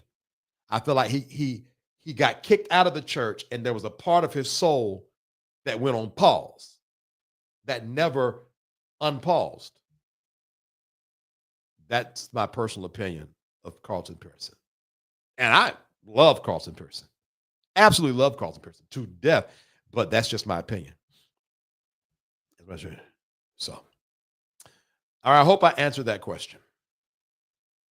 And Vincent Hill can very well be wrong. Let me tell y'all this. I am not up here because I'm right. I'm up here because I'm the one who had the balls to get a microphone and speak to two people until this platform grew. Let me be clear. I don't have this microphone because I'm the most rightest, smartest person in the world. I have this microphone because I had the balls to buy it before y'all came. When it was only Carolyn Crespo and Bernard Holman, just talking to them, hoping they would come on. I'll be talking to myself. So I don't have to be right. And I am not always right. Oh, speaking of, like I had said, we're in overtime now, y'all. Like I had said, EJ saw my message and he didn't respond. That's not true. I was wrong. What happened was there was another EJ that inboxed me after I inboxed EJ. And I was talking back and forth with, no lie, it's crazy as it sounds. I was talking back and forth with that EJ. And so when I looked down at my phone, it said, seen. And without even thinking, I said, oh, he saw it. I said, oh, he's going to respond to me. And then he didn't. So then when I went back to show someone, no. I went to read the message I sent him in the private community and realized, wrong EJ, my bad. I was wrong. Sue me. All right. I do like a cleansing spiritual bath shower and put out water and food sometimes so my ancestors don't judge. Right. And be the one over there. I gotta go, y'all. Bible study about to start. And when he'd be on Bishop Flunder's platform, he couldn't answer a question without looking back. He was so sad to see him. It was so sad to see him stuck like that. Yeah. I appreciate Safe Space for the DEI.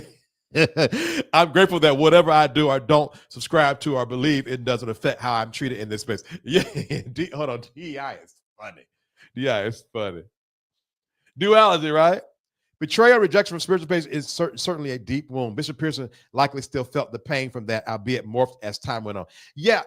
And it's Celeste, I say again, this is really, I wish to God I could have a spirit. Honest to God, there are very few people I want to come from the other side and talk to me. I really want Carlton Pearson to come speak to me because I want to sit and ask him, like, what happened? Why this? What happened with this? How did you feel? Did you feel like I would love to have those questions from him?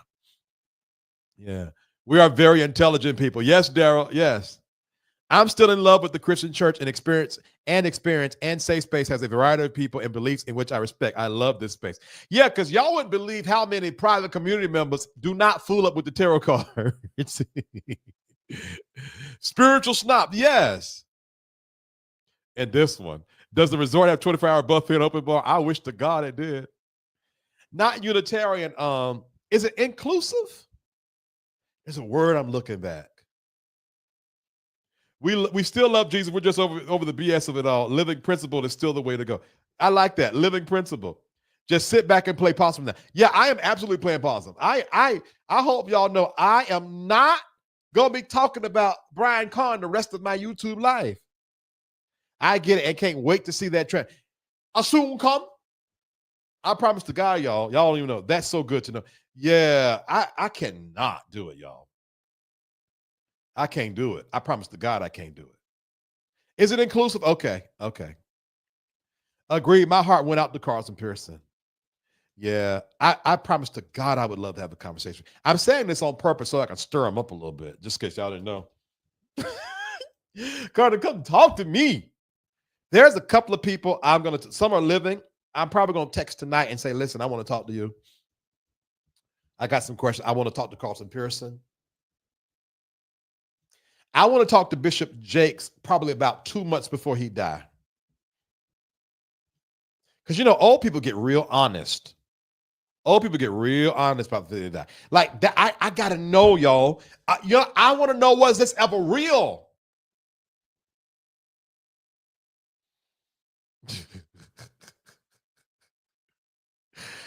I wonder if it's going to be slick-haired Carlton. Anyway, I want to know, y'all. You know what I want to talk about? I want to know, was this ever real? You are at the height of your game.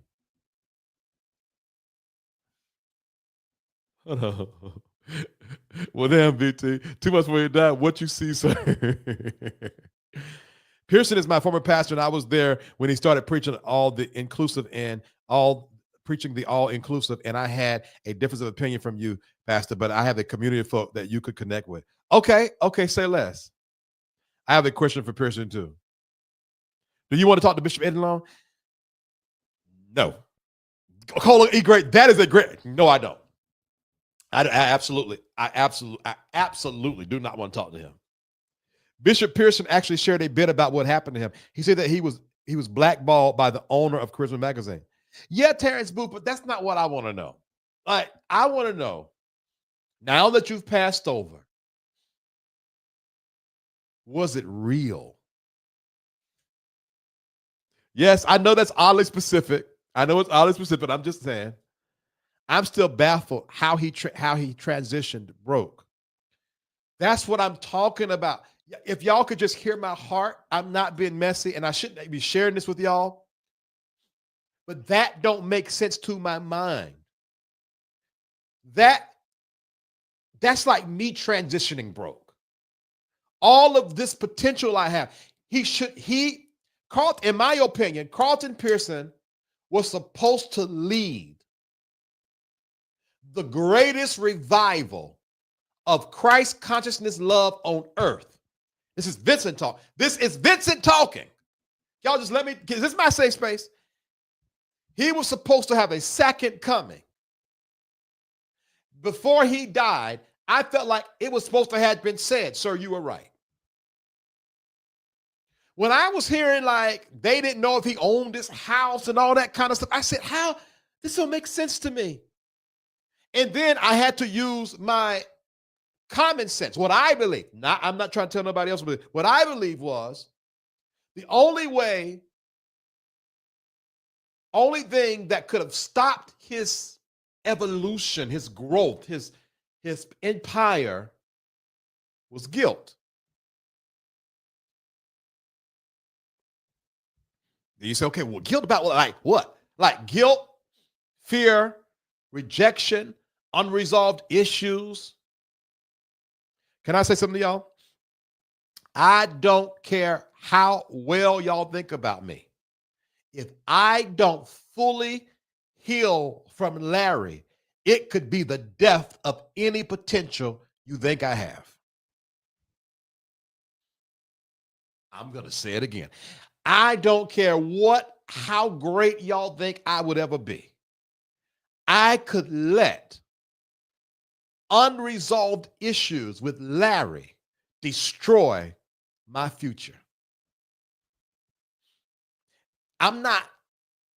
So I don't care how much of a star someone is or how great someone is. Principles are principles, point blank, period.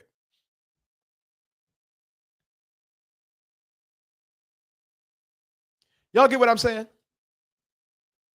I'm not asking y'all to agree. I just want to understand, does that make sense what I'm saying? That being said, what he gained in community post-fallout cannot be dismissed. The healing and love he received was massive. We grieve and we heal in nonlinear ways and often hold much intention.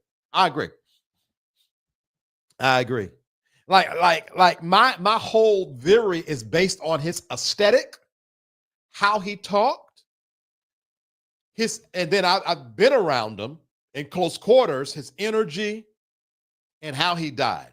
So for some people, that's not enough. For me, it's enough. But in that being said, Celeste, I can see how it sounds like I'm being a little dismissive of the community that did embrace him. But what I was expecting, Celeste, was him to, the man was too powerful to die so weak, y'all. I can't get I got to talk to him. And this might sound like I'm dissing him. I'm saying I gave him too much reverence to die like he died. Eddie can stay where he's at. Yeah. You know what? We're Cola E the Great. Can you tell me why you asked me that? Because there's something about that got me thinking, like, why don't you want to talk to him? Oh, hold on. Where is that? Right. It's like Jake style. Like, it don't make sense. It don't make sense to my mind.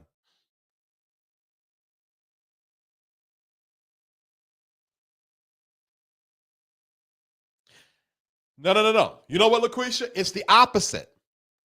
It's the opposite. He died full. He died full. It wasn't supposed to go down like that. He died unknown. My niece, when I did a video on Carlton Pearson, and my niece came over that day, and I said, you know who Carlton Pearson is? She said, but she know TD Jakes and all the rest of them. He was unknown. He died full. So then I had to ask myself the question, what would have kept him, my terms, on pause? And then I had to think, what do you know you ain't said?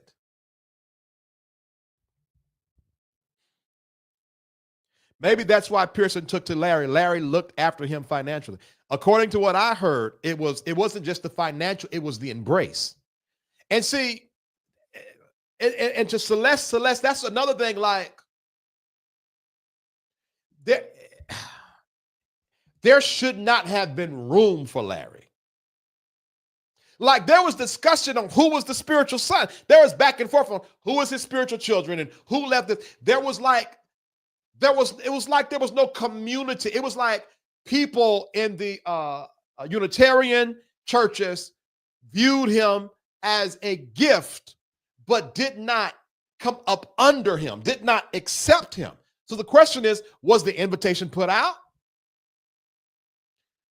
When he had his funeral, people talking about something, because I know Larry was like, and all you preachers didn't go support Carlton Pearson, but I got a question. And I pose this to you, Celeste. Where was the Unitarian churches? He should have been in an auditorium. His funeral should have been in a dome. There are enough Unitarian and inclusive churches to fill up at least a theater.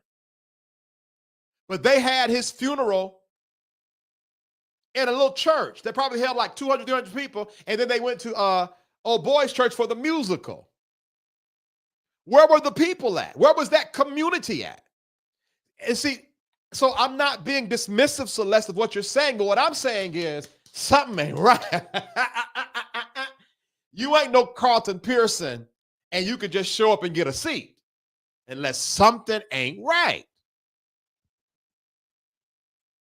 What's interesting to me is Pearson's preaching sound a lot like the New Age preaching today. Sarah James Robert, right.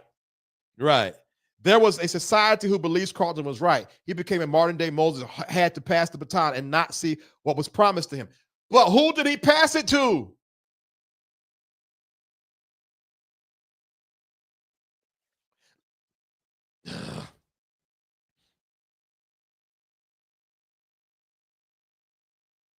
So, for example, Miles Monroe died in an airplane crash suddenly.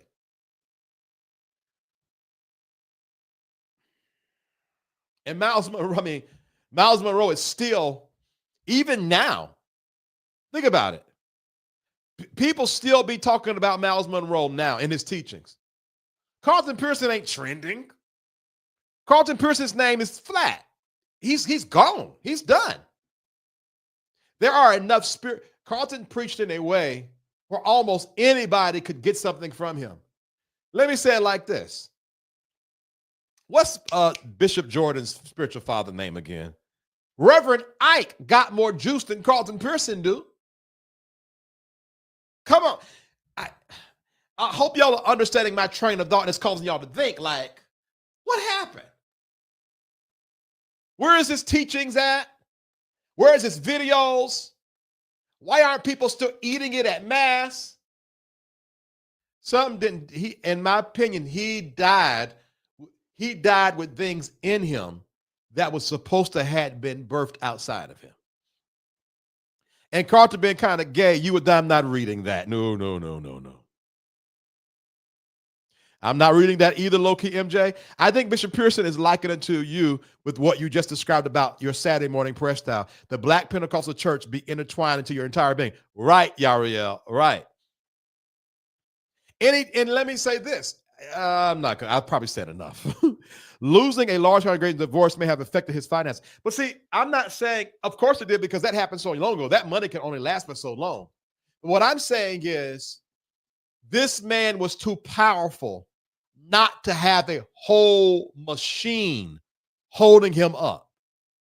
And the way we know he did not have a machine holding him up is when he died.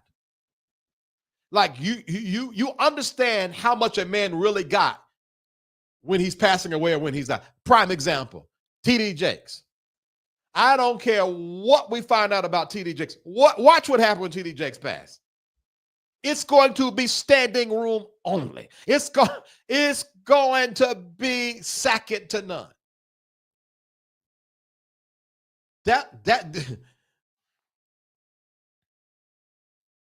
Y'all know it could happen with that pervert. I'm not reading that. Let me keep on going. I never understood him connecting with Larry, and that bothered me to no end. That's what put me on the path to this kind of thinking. V.H. Pearson never made it back to mainstream. And that's what I'm saying. And I, in my opinion, don't believe that was supposed to have not happened. He was supposed to be back in mainstream. He was supposed to have been like, Carlton Pearson was supposed to be having Christ consciousness conventions every year. And all of the Christ conscious community comes together. And of course, the saints would have been mad and on Facebook. And he was supposed to be teaching and empowering and influencing people like me. And maybe that's what I'm saying. Hold on a second. What I'm saying is there's a whole lot of V. Terrell Hills out there that didn't get the impartation. And it's not making sense to my mind. And then you get the weirdos like Larry said, and he got his mantle, but he was only able to get it because of the dysfunction around his circle. But how can a functional man attract dysfunction, but yet teach about the law of attraction, unless he was not functional? Yes, he died full of secrets. Okay, Yariel disagrees.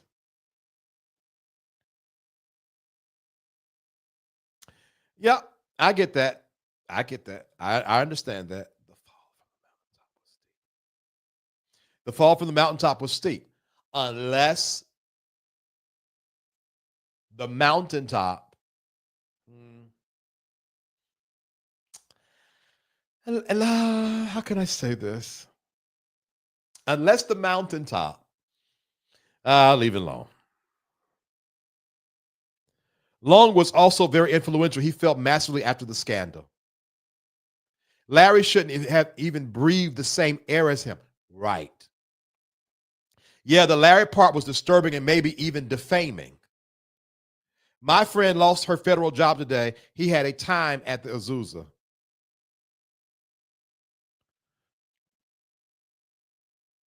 The Unitarians didn't support him either.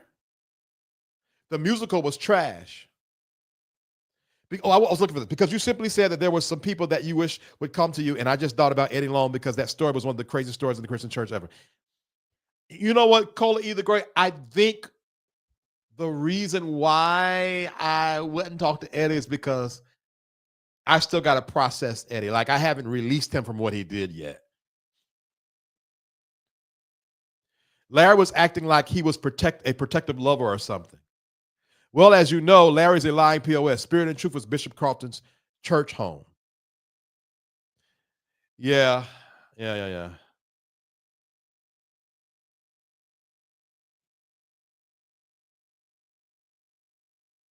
There were 2 funerals. Well, yeah, there was, but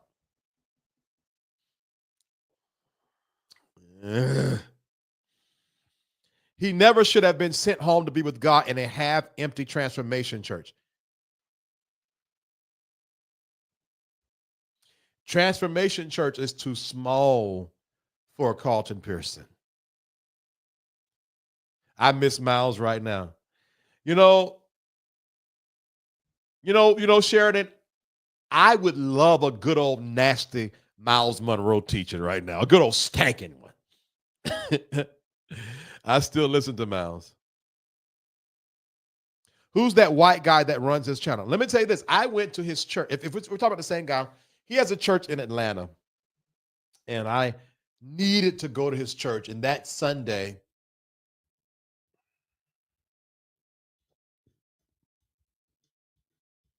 I don't know, man. I don't know. One thing I'm learning is trust your gut, Vincent. And like we said on the private live on Friday, you be up here talking, and I'm not saying I'm at the right house. Okay, let me be clear. Vincent Hill is not saying I'm at the right house, but I'm gonna have to trust my gut and say I am in the right neighborhood. And I pray one day I find out I'm right or I find out I'm wrong. I need to know this for my personal belief system. I need to know this for my faith. Yeah.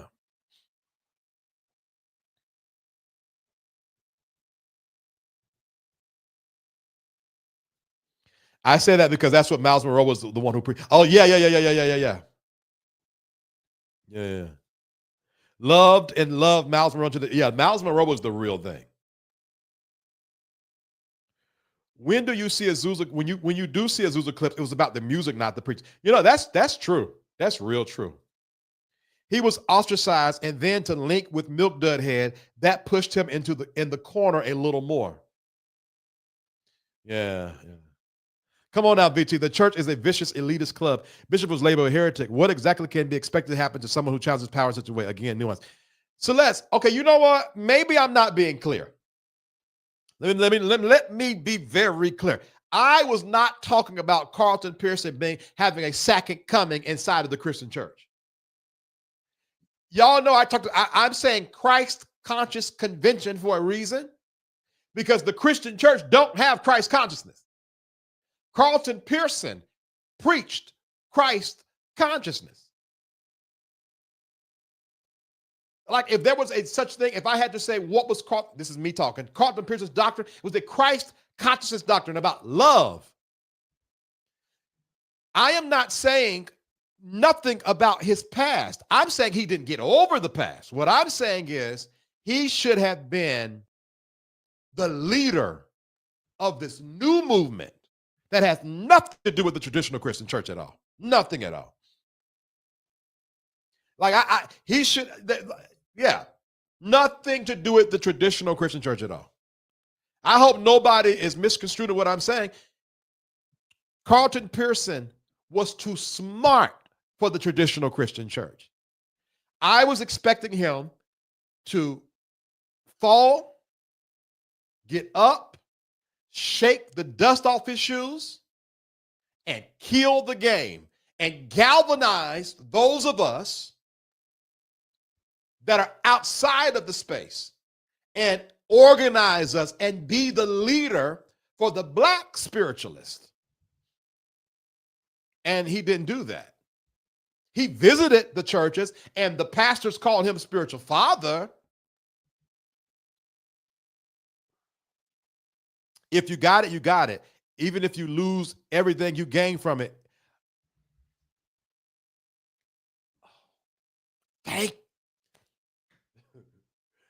Sometimes, well, because I'm the one up here having to do it all.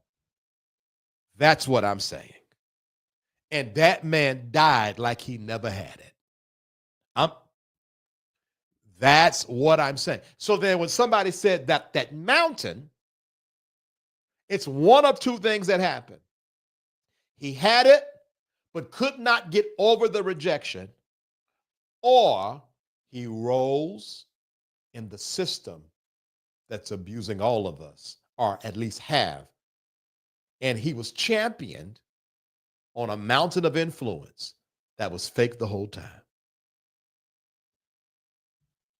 But the law of attraction, the law, forget black church, forget who rejected him or who accepted him, forget Unitarian, forget none of that. We're taking the responsibility off of Carlton. That he had the power in the inner core of his soul, inner corridors of his soul, to create any life he could have created. But he didn't. Not like the Carlton Pearson that was in the Christian church. Now, why that matters to me?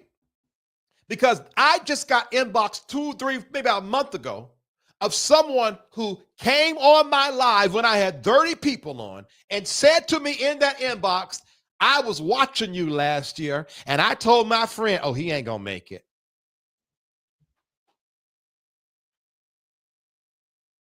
But when you got it, you got it.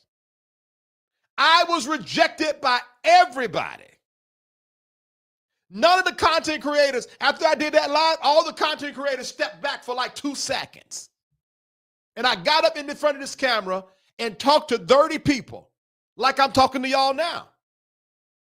And it was a matter of time before everybody had to say, okay, well, he ain't going nowhere. We might as well embrace him. Because when you got it, you got it. I didn't have no 150 people in my private community a year ago. You know how many people had in my private community? Like 15, 20. But when you got it, you got it. So I want to ask him, where was the it? Why didn't the it manifest outside of the traditional Christian space? Was it not real? Were you so hurt you never bounced back? What happened, sir? This man should have about 20 best-selling books right now. He should have went on to create wonderful. The man had a whole album I didn't even know existed until he died. He put out a whole entire album. It's called, and one of the songs is Everything Has Changed. Nothing remains the same. That's how he's singing in it. Woo! Vincent, did you see Oral Roberts' funeral? It wasn't what it should be either, and that was the Carlton's mentor and spiritual father. Sharon Reed, 81. I'm about to say something so nasty right now. It ain't nothing to do with you. Ain't nobody think about no Oral Roberts. that man did. Oral Roberts could not lay a finger on Carlton Pearson. Oral Roberts was a bridge for Carlton Pearson. But in the black community, we wouldn't even cared about Oral Roberts. The only reason why I know Oral Roberts existed because of Carlton Pearson. Carlton knew too many secrets and folks were afraid he would speak on it before he transitioned. I believe he died on his own terms, and we must remember Christianity didn't gain popularity until years after Jesus' crucifixion. Okay. Okay. Okay. I like that. I like that. I like that. I get you, VT. I get everything you're saying. He should have died a king. That's what I believe in until I learn something else. He definitely died on his own terms. Yeah. Did Carlton lose his discernment with his sickness because it didn't make sense? Because it didn't make sense. Well, what I was told, and again, I can only tell you what I was told. I was told the man liked that, and I quote, the man loved the camera. If it's wrong, it's because they told me wrong. And I know this person was connected to Carlton Pearson because I asked when I got on the phone with the guy, what was going on? And he said the man was Hollywood. He loved the camera. He wasn't going to turn down that money. Mantle, yeah. Larry said he got what? Yeah, y'all listen. Larry, you don't even have Carlton's hair. What mantle? How Larry felt. Listen. Why did y'all think he died full? Why do y'all think he died full of secrets? Because he said so. His literal words was, I could tell you a lot about the people you love, but I won't. And everybody coined it as a righteous, kind-hearted, warm-hearted, virtuous thing to do. I never thought that. Because the secrets, let me ask you this.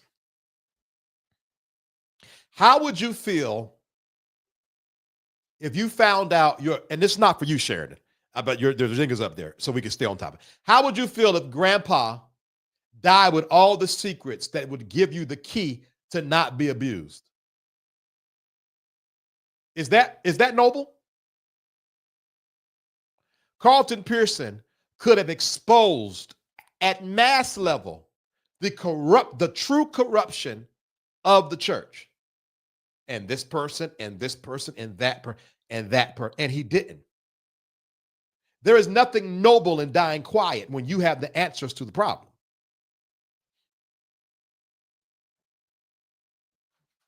He fell in Larry's lap. It wasn't that steep. Let's reach out to Carlton's son's Julian. I don't think that would be proper. Unless the mountaintop is right.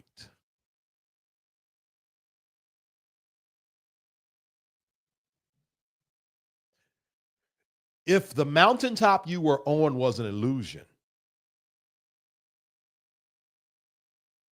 then that means now I got to take all of my powers and build a real mountaintop. It ain't worth it. Can I tell y'all a story? And we're going to keep on going. There's a difference between subjective power and personal power. Not subjective power. Personal power and, oh God, what's the other power? Personal power and, how could I forget this? Positional power. Personal power and positional power. Positional power is I can be powerful as long as I stay in position to the power. For example, you can be the CEO of McDonald's and have all of the benefits and power of McDonald's until the board fires you. And as soon as the board fires you, they take away your email, your privileges, and everything. You did not have personal power. You had positional power. Now, personal power says, is Ray Kroc's wife. Regardless of what happens, she's going to always get what? That 50 cent or whatever to the dollar. And the question is, if you got your power from the illusion of the system, were you able to then, after you lost that positional power, to gather enough energy to create a personal power? And in my opinion, Carlton Pearson died without personal power. Larry's not even anointed. He can't sing. Why does he try to sing? Can y'all get focused, please? Located, you're out of your mind. Let's definitely act like him and Pearson were together. I questioned Larry doing a live of Carlton on his deathbed. He didn't need to show Carlton at his worst. Right. Now, how my mind works is, because I'm watching all this, I'm saying, how could this happen? Like, do you know how hard it would be for a Larry Reed to get to my deathbed? Let's say something happens to me right now, and Larry showed up. Do you know it would never happen? I have a community of people that would tear that hospital upside down. So how did it happen?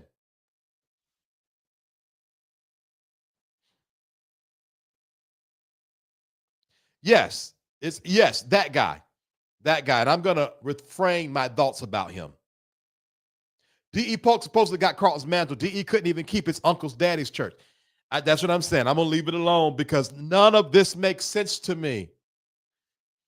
The only person, now let me keep it a buck, the only person that looks like they truly received, oh God, this is about to be wow. Oh God, why am I here? I'm going to get in trouble. The only person that looks like they truly received the mantle from Carlton Pearson is Mike Todd. Now, let me tell you why I say that. All Mike Todd do is challenge the status quo of the Christian church. He always doing something stupid, ridiculous. He ain't even thinking about us. He gonna do what he gonna do, and it works.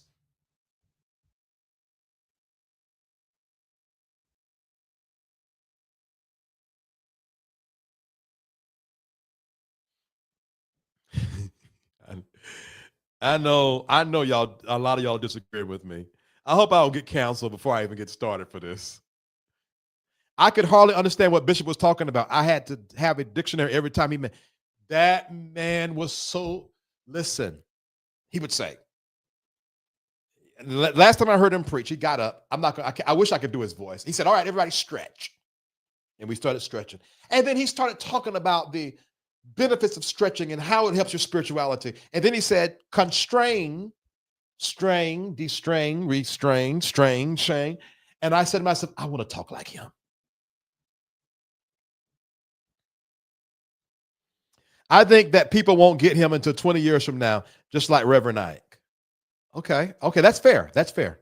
I thought Larry just did a fine interview with Bishop. Where's the footage? He released some secrets in the interview. There was supposed to be some kind of hold on a second. Wasn't there supposed to be some kind of documentary or something released? What happened to that? Hey, Joanne. Joanne, you enjoying yourself on vacation? Y'all see Joanne profile picture? Girl is having a ball. Oh, I totally understand what you're saying. But again, how? The American Fundamentalist Church is the biggest bully on the planet. Bishop Pearson was preaching dangerous. There is going to come a time, Celeste, where, well, I guess I'm looking at, from my perspective, F them. F them.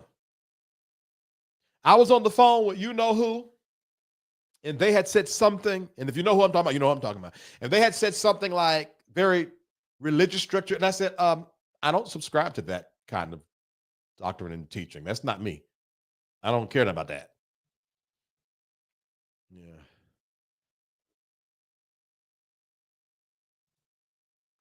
His mountaintop became a sandcastle. Celeste, you know what, Celeste? I want to drop the link. And you know what? I want to drop the link for Celeste because Celeste's mind, I trust Celeste's thinking. Celeste, if you want to drop the link, let me know if you want to come on. You don't got to show your face either. You don't got to show your face. His mountaintop became a sandcastle. It's a no. You are a bad influence to church. Hold on. Is it correction? Western fundamental Christianity, period. American or not. I bet. Come on. Even if you change clothes 50 times, preach. Carlton Pearson was only accepted by the white evangelicals. That was his community, the Pentecostal community. He was not really part of the black church. And now, Rejoice Wellness Care, and y'all should know that the Carlton Pearson that we all loved back in the day, the Azusa Carlton Pearson? Y'all do know that Carlton Pearson had the political beliefs of the current Patrick Woodard. And I know that because I read his book. So this is not hearsay. His book said so. There's a lot of stuff that I don't think we have really took in to make it make sense to us. Carlton Pearson was not black adjacent. He was black skinned, and that was good enough for us. Carlton Pearson was a part of the white evangelicals, and his political beliefs and his ministries all ran like that. He didn't go as hard as he did in the church, and on some level, he thought he'd be welcomed back. Yeah, I believe that. Earl is such a strange choice of a name. Low-key, find yourself some business. Now, what I'm going to say is Bishop was fine up until the day he died. That was their real issue with him. Baby, all his enemies were ugly. That is so silly. Now, I'm going to tell you what now. My little gay, closeted, loving God self, I used to love me some Carlton Pearson, but let's not talk about the dead like this. Girl. All right. I liken Bishop Pearson to a catalyst, not consumed by the reactions. However, there is a wear and sometimes loss. Yeah. Now that Celestial, we are 100% in agreement with. 100% in agreement with. He also was broken by the Oral Roberts evangelical Pentecostal white community. The mountaintop was an illusion. He lost everything in his soul.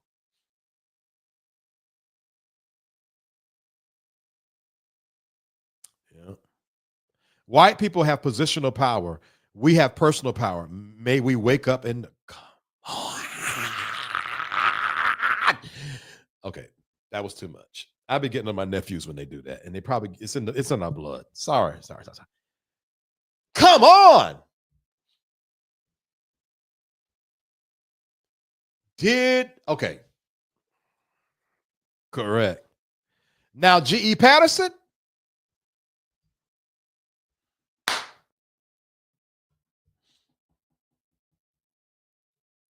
Not to defend 888, but Bishop asked him to. Right. Oh, allegedly. There's 1,000 ways. Well, let me see. Hey, Katrina, not to be confused with Katrina Ann. Is he though? VT, is Larry anointed?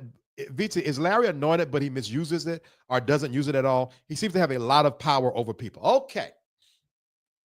Oh, Lord, what have we done? This is you know what? If y'all ever wanted to know what the private community labs was about, the after show, this is it.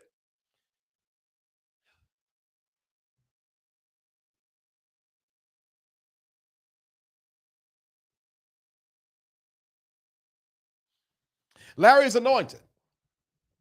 Larry is very anointed. In my opinion, 90% of what entails the anointing is practice. Hard work. Someone asked me, was Larry talented? And I said, no, he's not talented. Not the least bit. But he's anointed to do what he do. Now, he seems to have a lot of power over people. He doesn't. He is gifted, he's anointed, and choosing the right people to be around. Something Mark Moore said. Now, I am no fan of Mark Moore, but I have to agree with this. Something Mark Moore says, he says, watch the people that their entire community are spiritual sons. That everybody they hang around, they have to pour into.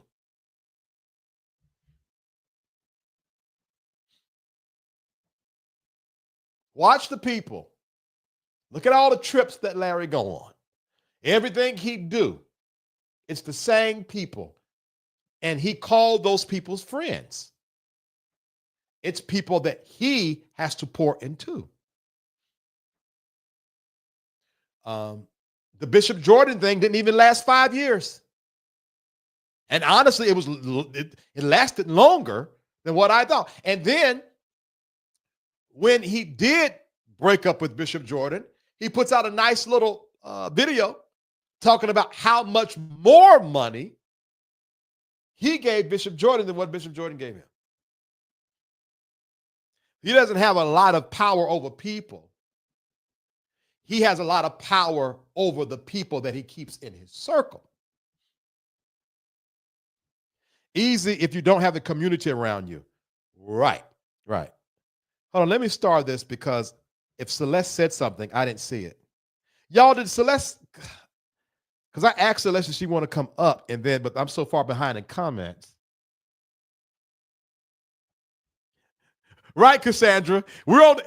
This seems like a private live, but it's public. If y'all ever wanted to know what the private lives are like, here they go. Celeste, did you respond?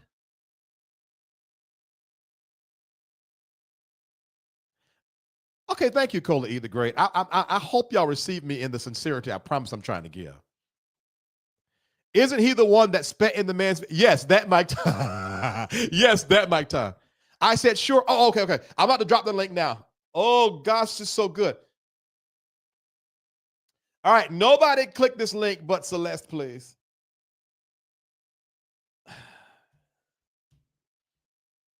Oh, I love this. Okay, I see y'all did not agree with my Mike Todd statement. I love this for us. Mike Todd is a token. Mike Todd is sensational. He ain't challenging anything. Mike Todd is phony. Oh my God. I am so glad, BTE, not Mike. I'm so glad. You know what? I am glad that we are not in agreement. Yep, sure was. All right, here comes Celeste. Real quick here. Let's see. Hi, Celeste. Ew. How are you? I'm all right. How are you doing? I am well. Hold on. Somebody said Larry is not anointed. That term is reserved for Christians. Okay. Now, Sheridan says, I agree with the Mike Todd statement. Okay, let's not get lost. All right. Before we get started, Celeste, I want to ask a question. Sure. I feel like you don't agree with what I'm saying, and that's okay. But do you understand what I'm saying? Oh, yeah. I absolutely understand what you're saying. And there are aspects that I do agree with. Okay. I'm simply saying that there's some nuance that's missing, right? Okay. And I think that on an individual level, when we are looking at the man that Bishop Pearson was, we are looking at him as a person, his strength, his power, what we've known of him, and all of these things. And we have a tendency to project certain of our own personal ideals of what success is, of what our expectation for him, whether in the space that he was in when he was with the church before the rejection, or even now post rejection, right? And I think that in this conversation, what was missing is the huge boulder that is the church. Okay. And it's funny, before you go forward, that's the part that I feel like I'm not understanding why, because in my hypothesis, I guess I'll say, the traditional church is not involved in my thinking. So why is it in yours? I'm interested in that. Well, because it's involved in everybody's thinking. And this is how it's in our politics, it's in our country, it's fully, this isn't necessarily a Christian nation per se, but it's heavily influenced by Western Christianity, like all through and through and through. And even today in politics and what's going on, we see just how much of an influence that it has, right? So Bishop Pearson didn't only introduce what was to a large number of people a new way of thinking, right? And Christ consciousness and so on and so forth. What he did was challenge traditional thinking. challenged the popular thinking. He challenged that what was in power and what is still in power, right? I mean, a bully is a bully, and the church is a big ass bully. Right. It's a big ass bully. And so here's the thing.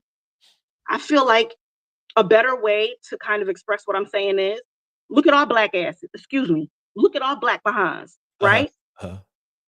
We're working against centuries of racism. Correct. And some of us have elevated and made use of capitalism and so on and so forth, but we still have the man's foot on our neck. Right? And at some point we have to ask, well, how much elevation are we able to do when there's this huge boot that we're still fighting against? This has an effect, right? And so wanting Bishop Pearson to carry the weight of a movement on his shoulders and having the expectation that he would rise, especially after he was betrayed, right? But let's make it very clear that he's also seen as someone who's betrayed. Right. Correct. So he's become an enemy to the traditional fundamentalist church, black and white and period. I don't know why there's I know that there's a wish and a hope. I felt the same way. Like, damn, nah, he ain't about to leave us out here like that. He supposed to. No, I felt the same way, but at the same time, how?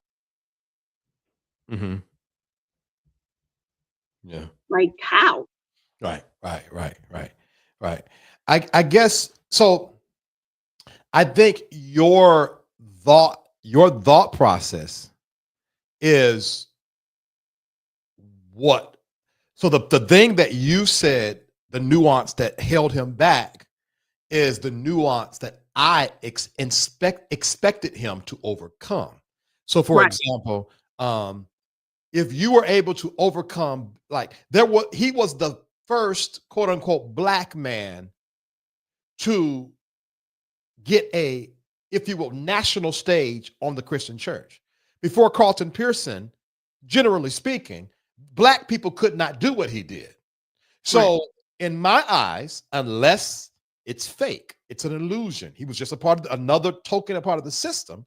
In my eyes, if he was able to overcome that, win over the white people, find a way to bring black and white together, and then bring a Pentecostal flair to an otherwise dry movement, and then be able to platform people like the Whiting and Bottom, and then, okay, so you got that. And then you find out this man is intellectually second to none in his mind. Then you should have been able to understand that that's that world out there that does not affect my inner world. And what I'm questioning is what was going on in his inner world that he was not able to beat the system as a free man like he was able to beat the system as a bound man. And that's, I think, the part where we differ. I'm not disagreeing with the nuance. I expected him to overcome the nuance and create a movement for people like us to survive and thrive in. But that didn't happen. And so it caused me to question, why didn't that happen? And now I got a question, was he as powerful as he presented, or was he a token that was presented?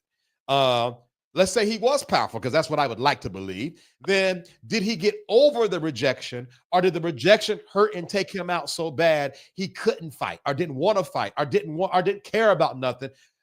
Those are the questions that I have. And I think that's probably where I don't disagree with your nuance, but I have a lot against me, and I could easily let that win. And what is against me looks and feel more powerful than me, but I choose to believe it's not. And I live my life like it's not. And that's what I expected him to do. Right. And I think that's because you don't give a shit about respect.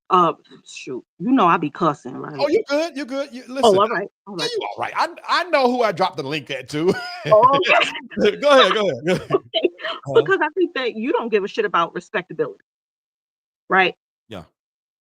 Yeah. I think there's also a difference in generation, right? Generationally, come on now. Right. Like there's a big difference, right? Mm-hmm. People that are, deconstructing or talking about Christ consciousness and whatever and whatnot today are more vocal. They're more out loud about it, right? You have people in certain spaces that are calling out names and harmful, theology, right, boldly. right. But he was from a different generation. There's respectability. There's also, I'm sure he didn't want to hurt anyone's feelings. Right. He loved these people. You got to factor all. I factor these things in when I experience a sense of disappointment in what I think that someone should have done, should have said, should have been. Right. Right. So I'm trying to factor in, well, how did he feel? Right. Right. And it's a tough place to be in. And in addition to that, it's a tough place to be in as someone who's a spiritual leader. Right. Especially because, there's a movie that I was, I did in a different space. I did a review on it, but it's about 10 years old, maybe or so. It's called Kumare. And it's a documentary about.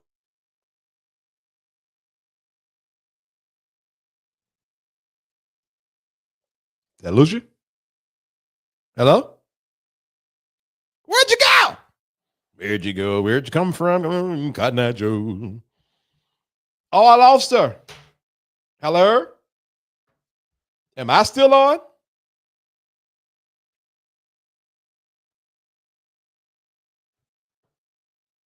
Somebody comment. Make sure it ain't me.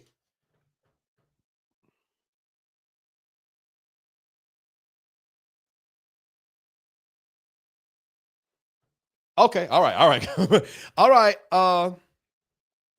So Les, when you come back on, go in the comments and let me know. All right. Yeah, because she just fell off the back too.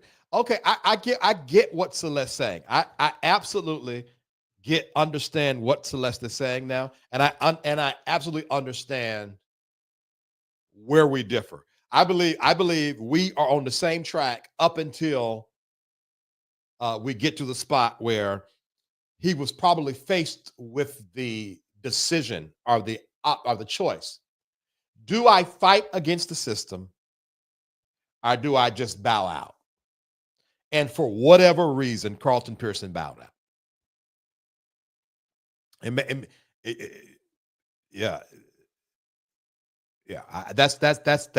That's in my opinion. Excuse me, in my opinion, because he won't come talk to me. But sir, please come talk to me so we can get to the bottom of this. In private community, if he do, when he do, I will let y'all know. I swear to God, I will. What a wonderful conversation. If you ever wondered what the private community is like, not all the time. There are more. We have 11 different types of shows. The after show is a lot like this, where I talk more candidly and open about my personal beliefs and all that kind of stuff. All right. Let me say this though. You cannot be, in closing, you cannot be a world shaker if you are afraid of being shaken. And what we need is more world shakers. And let me tell you this, if you're going to be a world shaker, you're going to get your feelings hurt. You are going to get rejected. You're going to get knocked off of many hills. Once you hit the ground, you're going to realize, oh, that hill wasn't real. How you know the hill is real? When you can't get knocked off of it. Right. And that is, I didn't think about that, but in my mind, those are some of the things that I would have thought that he would have overcame. We about to go, but Celeste, I'm gonna bring you back on for final words because we about to go, Celeste, but go ahead and give us some final words because I don't want you just to be abruptly knocked off. Oh yeah, sorry. The only thing that when I was talking about the documentary and then realizing this, and even with considering, Bishop Pearson and those that we might be disappointed by, or those who are in whatever positions, right. Hustling the desperate is often a very deliberate choice of those in high positions of spiritual communities, right? And let's be honest, right? The desperate often want to be hustled more than healed. Girl! And now, real quick, that's how Larry keeps power over the people that follow him. It's not that Larry is powerful. It's that there's a certain sect of the desperate that crave it. Yep. And you better not mess with it. Mm-hmm. I told y'all, Celeste's mind. I love Celeste's mind. Go ahead. I just had to. Go ahead. No, but yeah, that's what I wanted to say. And so when I sit with that and consider that, it's not my preference, but I can understand him going to the grave with some secrets. It's not my ideal. I would have liked more for him, but I understand it. I understand it. I give grace. I got it. And to be honest, with you saying that, let me say this. I am not comparing myself. And when I say this, I know my mind is great. I'm not demeaning myself either. But Carlton Pearson was well more known than I am right now at this moment. And he had a bigger platform. He had a whole lot more to lose than I had to lose last year. But in my sphere, I could understand why anyone would not want to get up and dust themselves off. Like there's another side to this coin. Right. I absolutely, I always thought so high of him. I never considered the fact that maybe he was like, bump this, not this shit.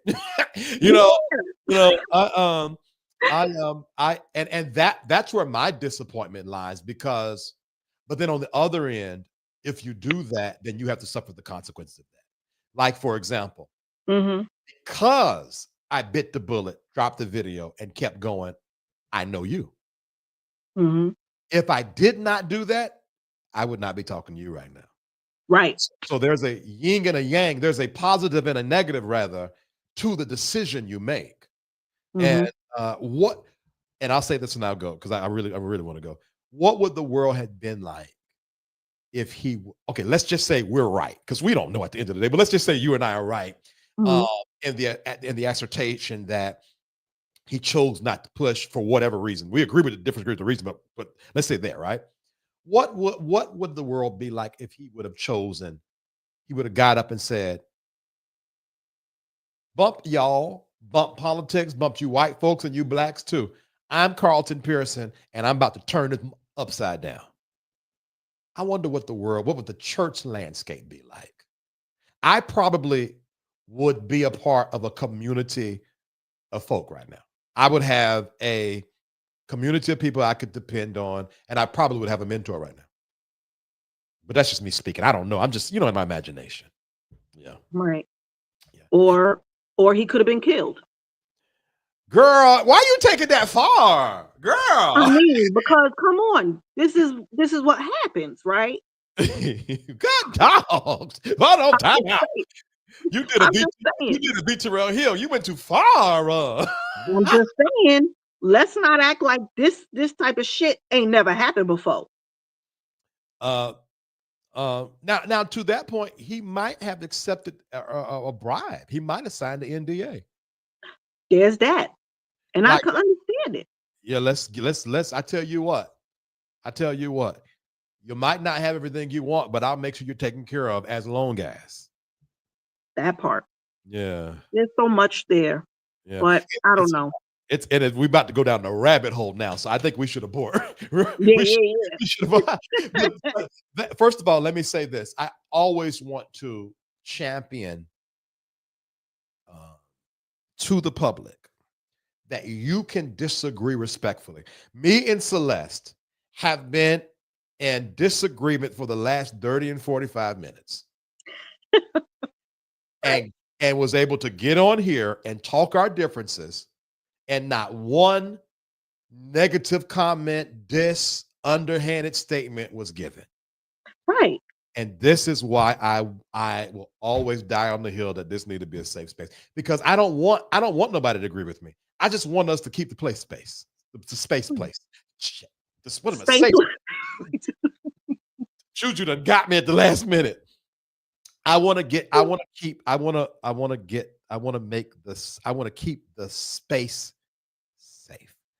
That being said, I'm going to reach out to, I have been thinking a lot about, what's her name? And I'm going to reach back out to him. And of course, give him my apologies. It wasn't the right time. I think that I am getting up on the right time, and the right audience, and all for a great conversation. And honestly speaking, if it was up to me, I would do it. And I got a lot going on. I'm working by myself now too. But if I could muster it and make it and it work, I would want to get him on before the end of the month. Yeah. Listen, I think y'all would have a fantastic conversation because of your skill and your personality. You know what I mean? Yeah. And I think that y'all would vibe. He's real chill, as you can see. Yeah.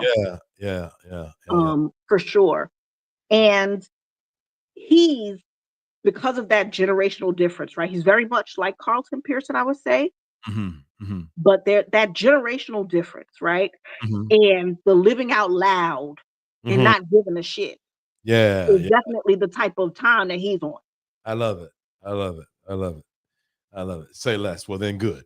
Because we need to, and I want to start putting out more positive voices versus always talking about who did what in the pulpit. So listen. Yeah, ain't nobody got time for that. All right, lady, love you a lot, and I'm here if you need me. Right? Love you, appreciate you. All right, now be blessed. Okay, let's see. Hill, your thoughts on Gina? I have no idea about Gina. I he married her. I was like, I think Gina messed with my. This is so crazy. Gina messed with my ideal of what I thought that Carlton Pearson should marry.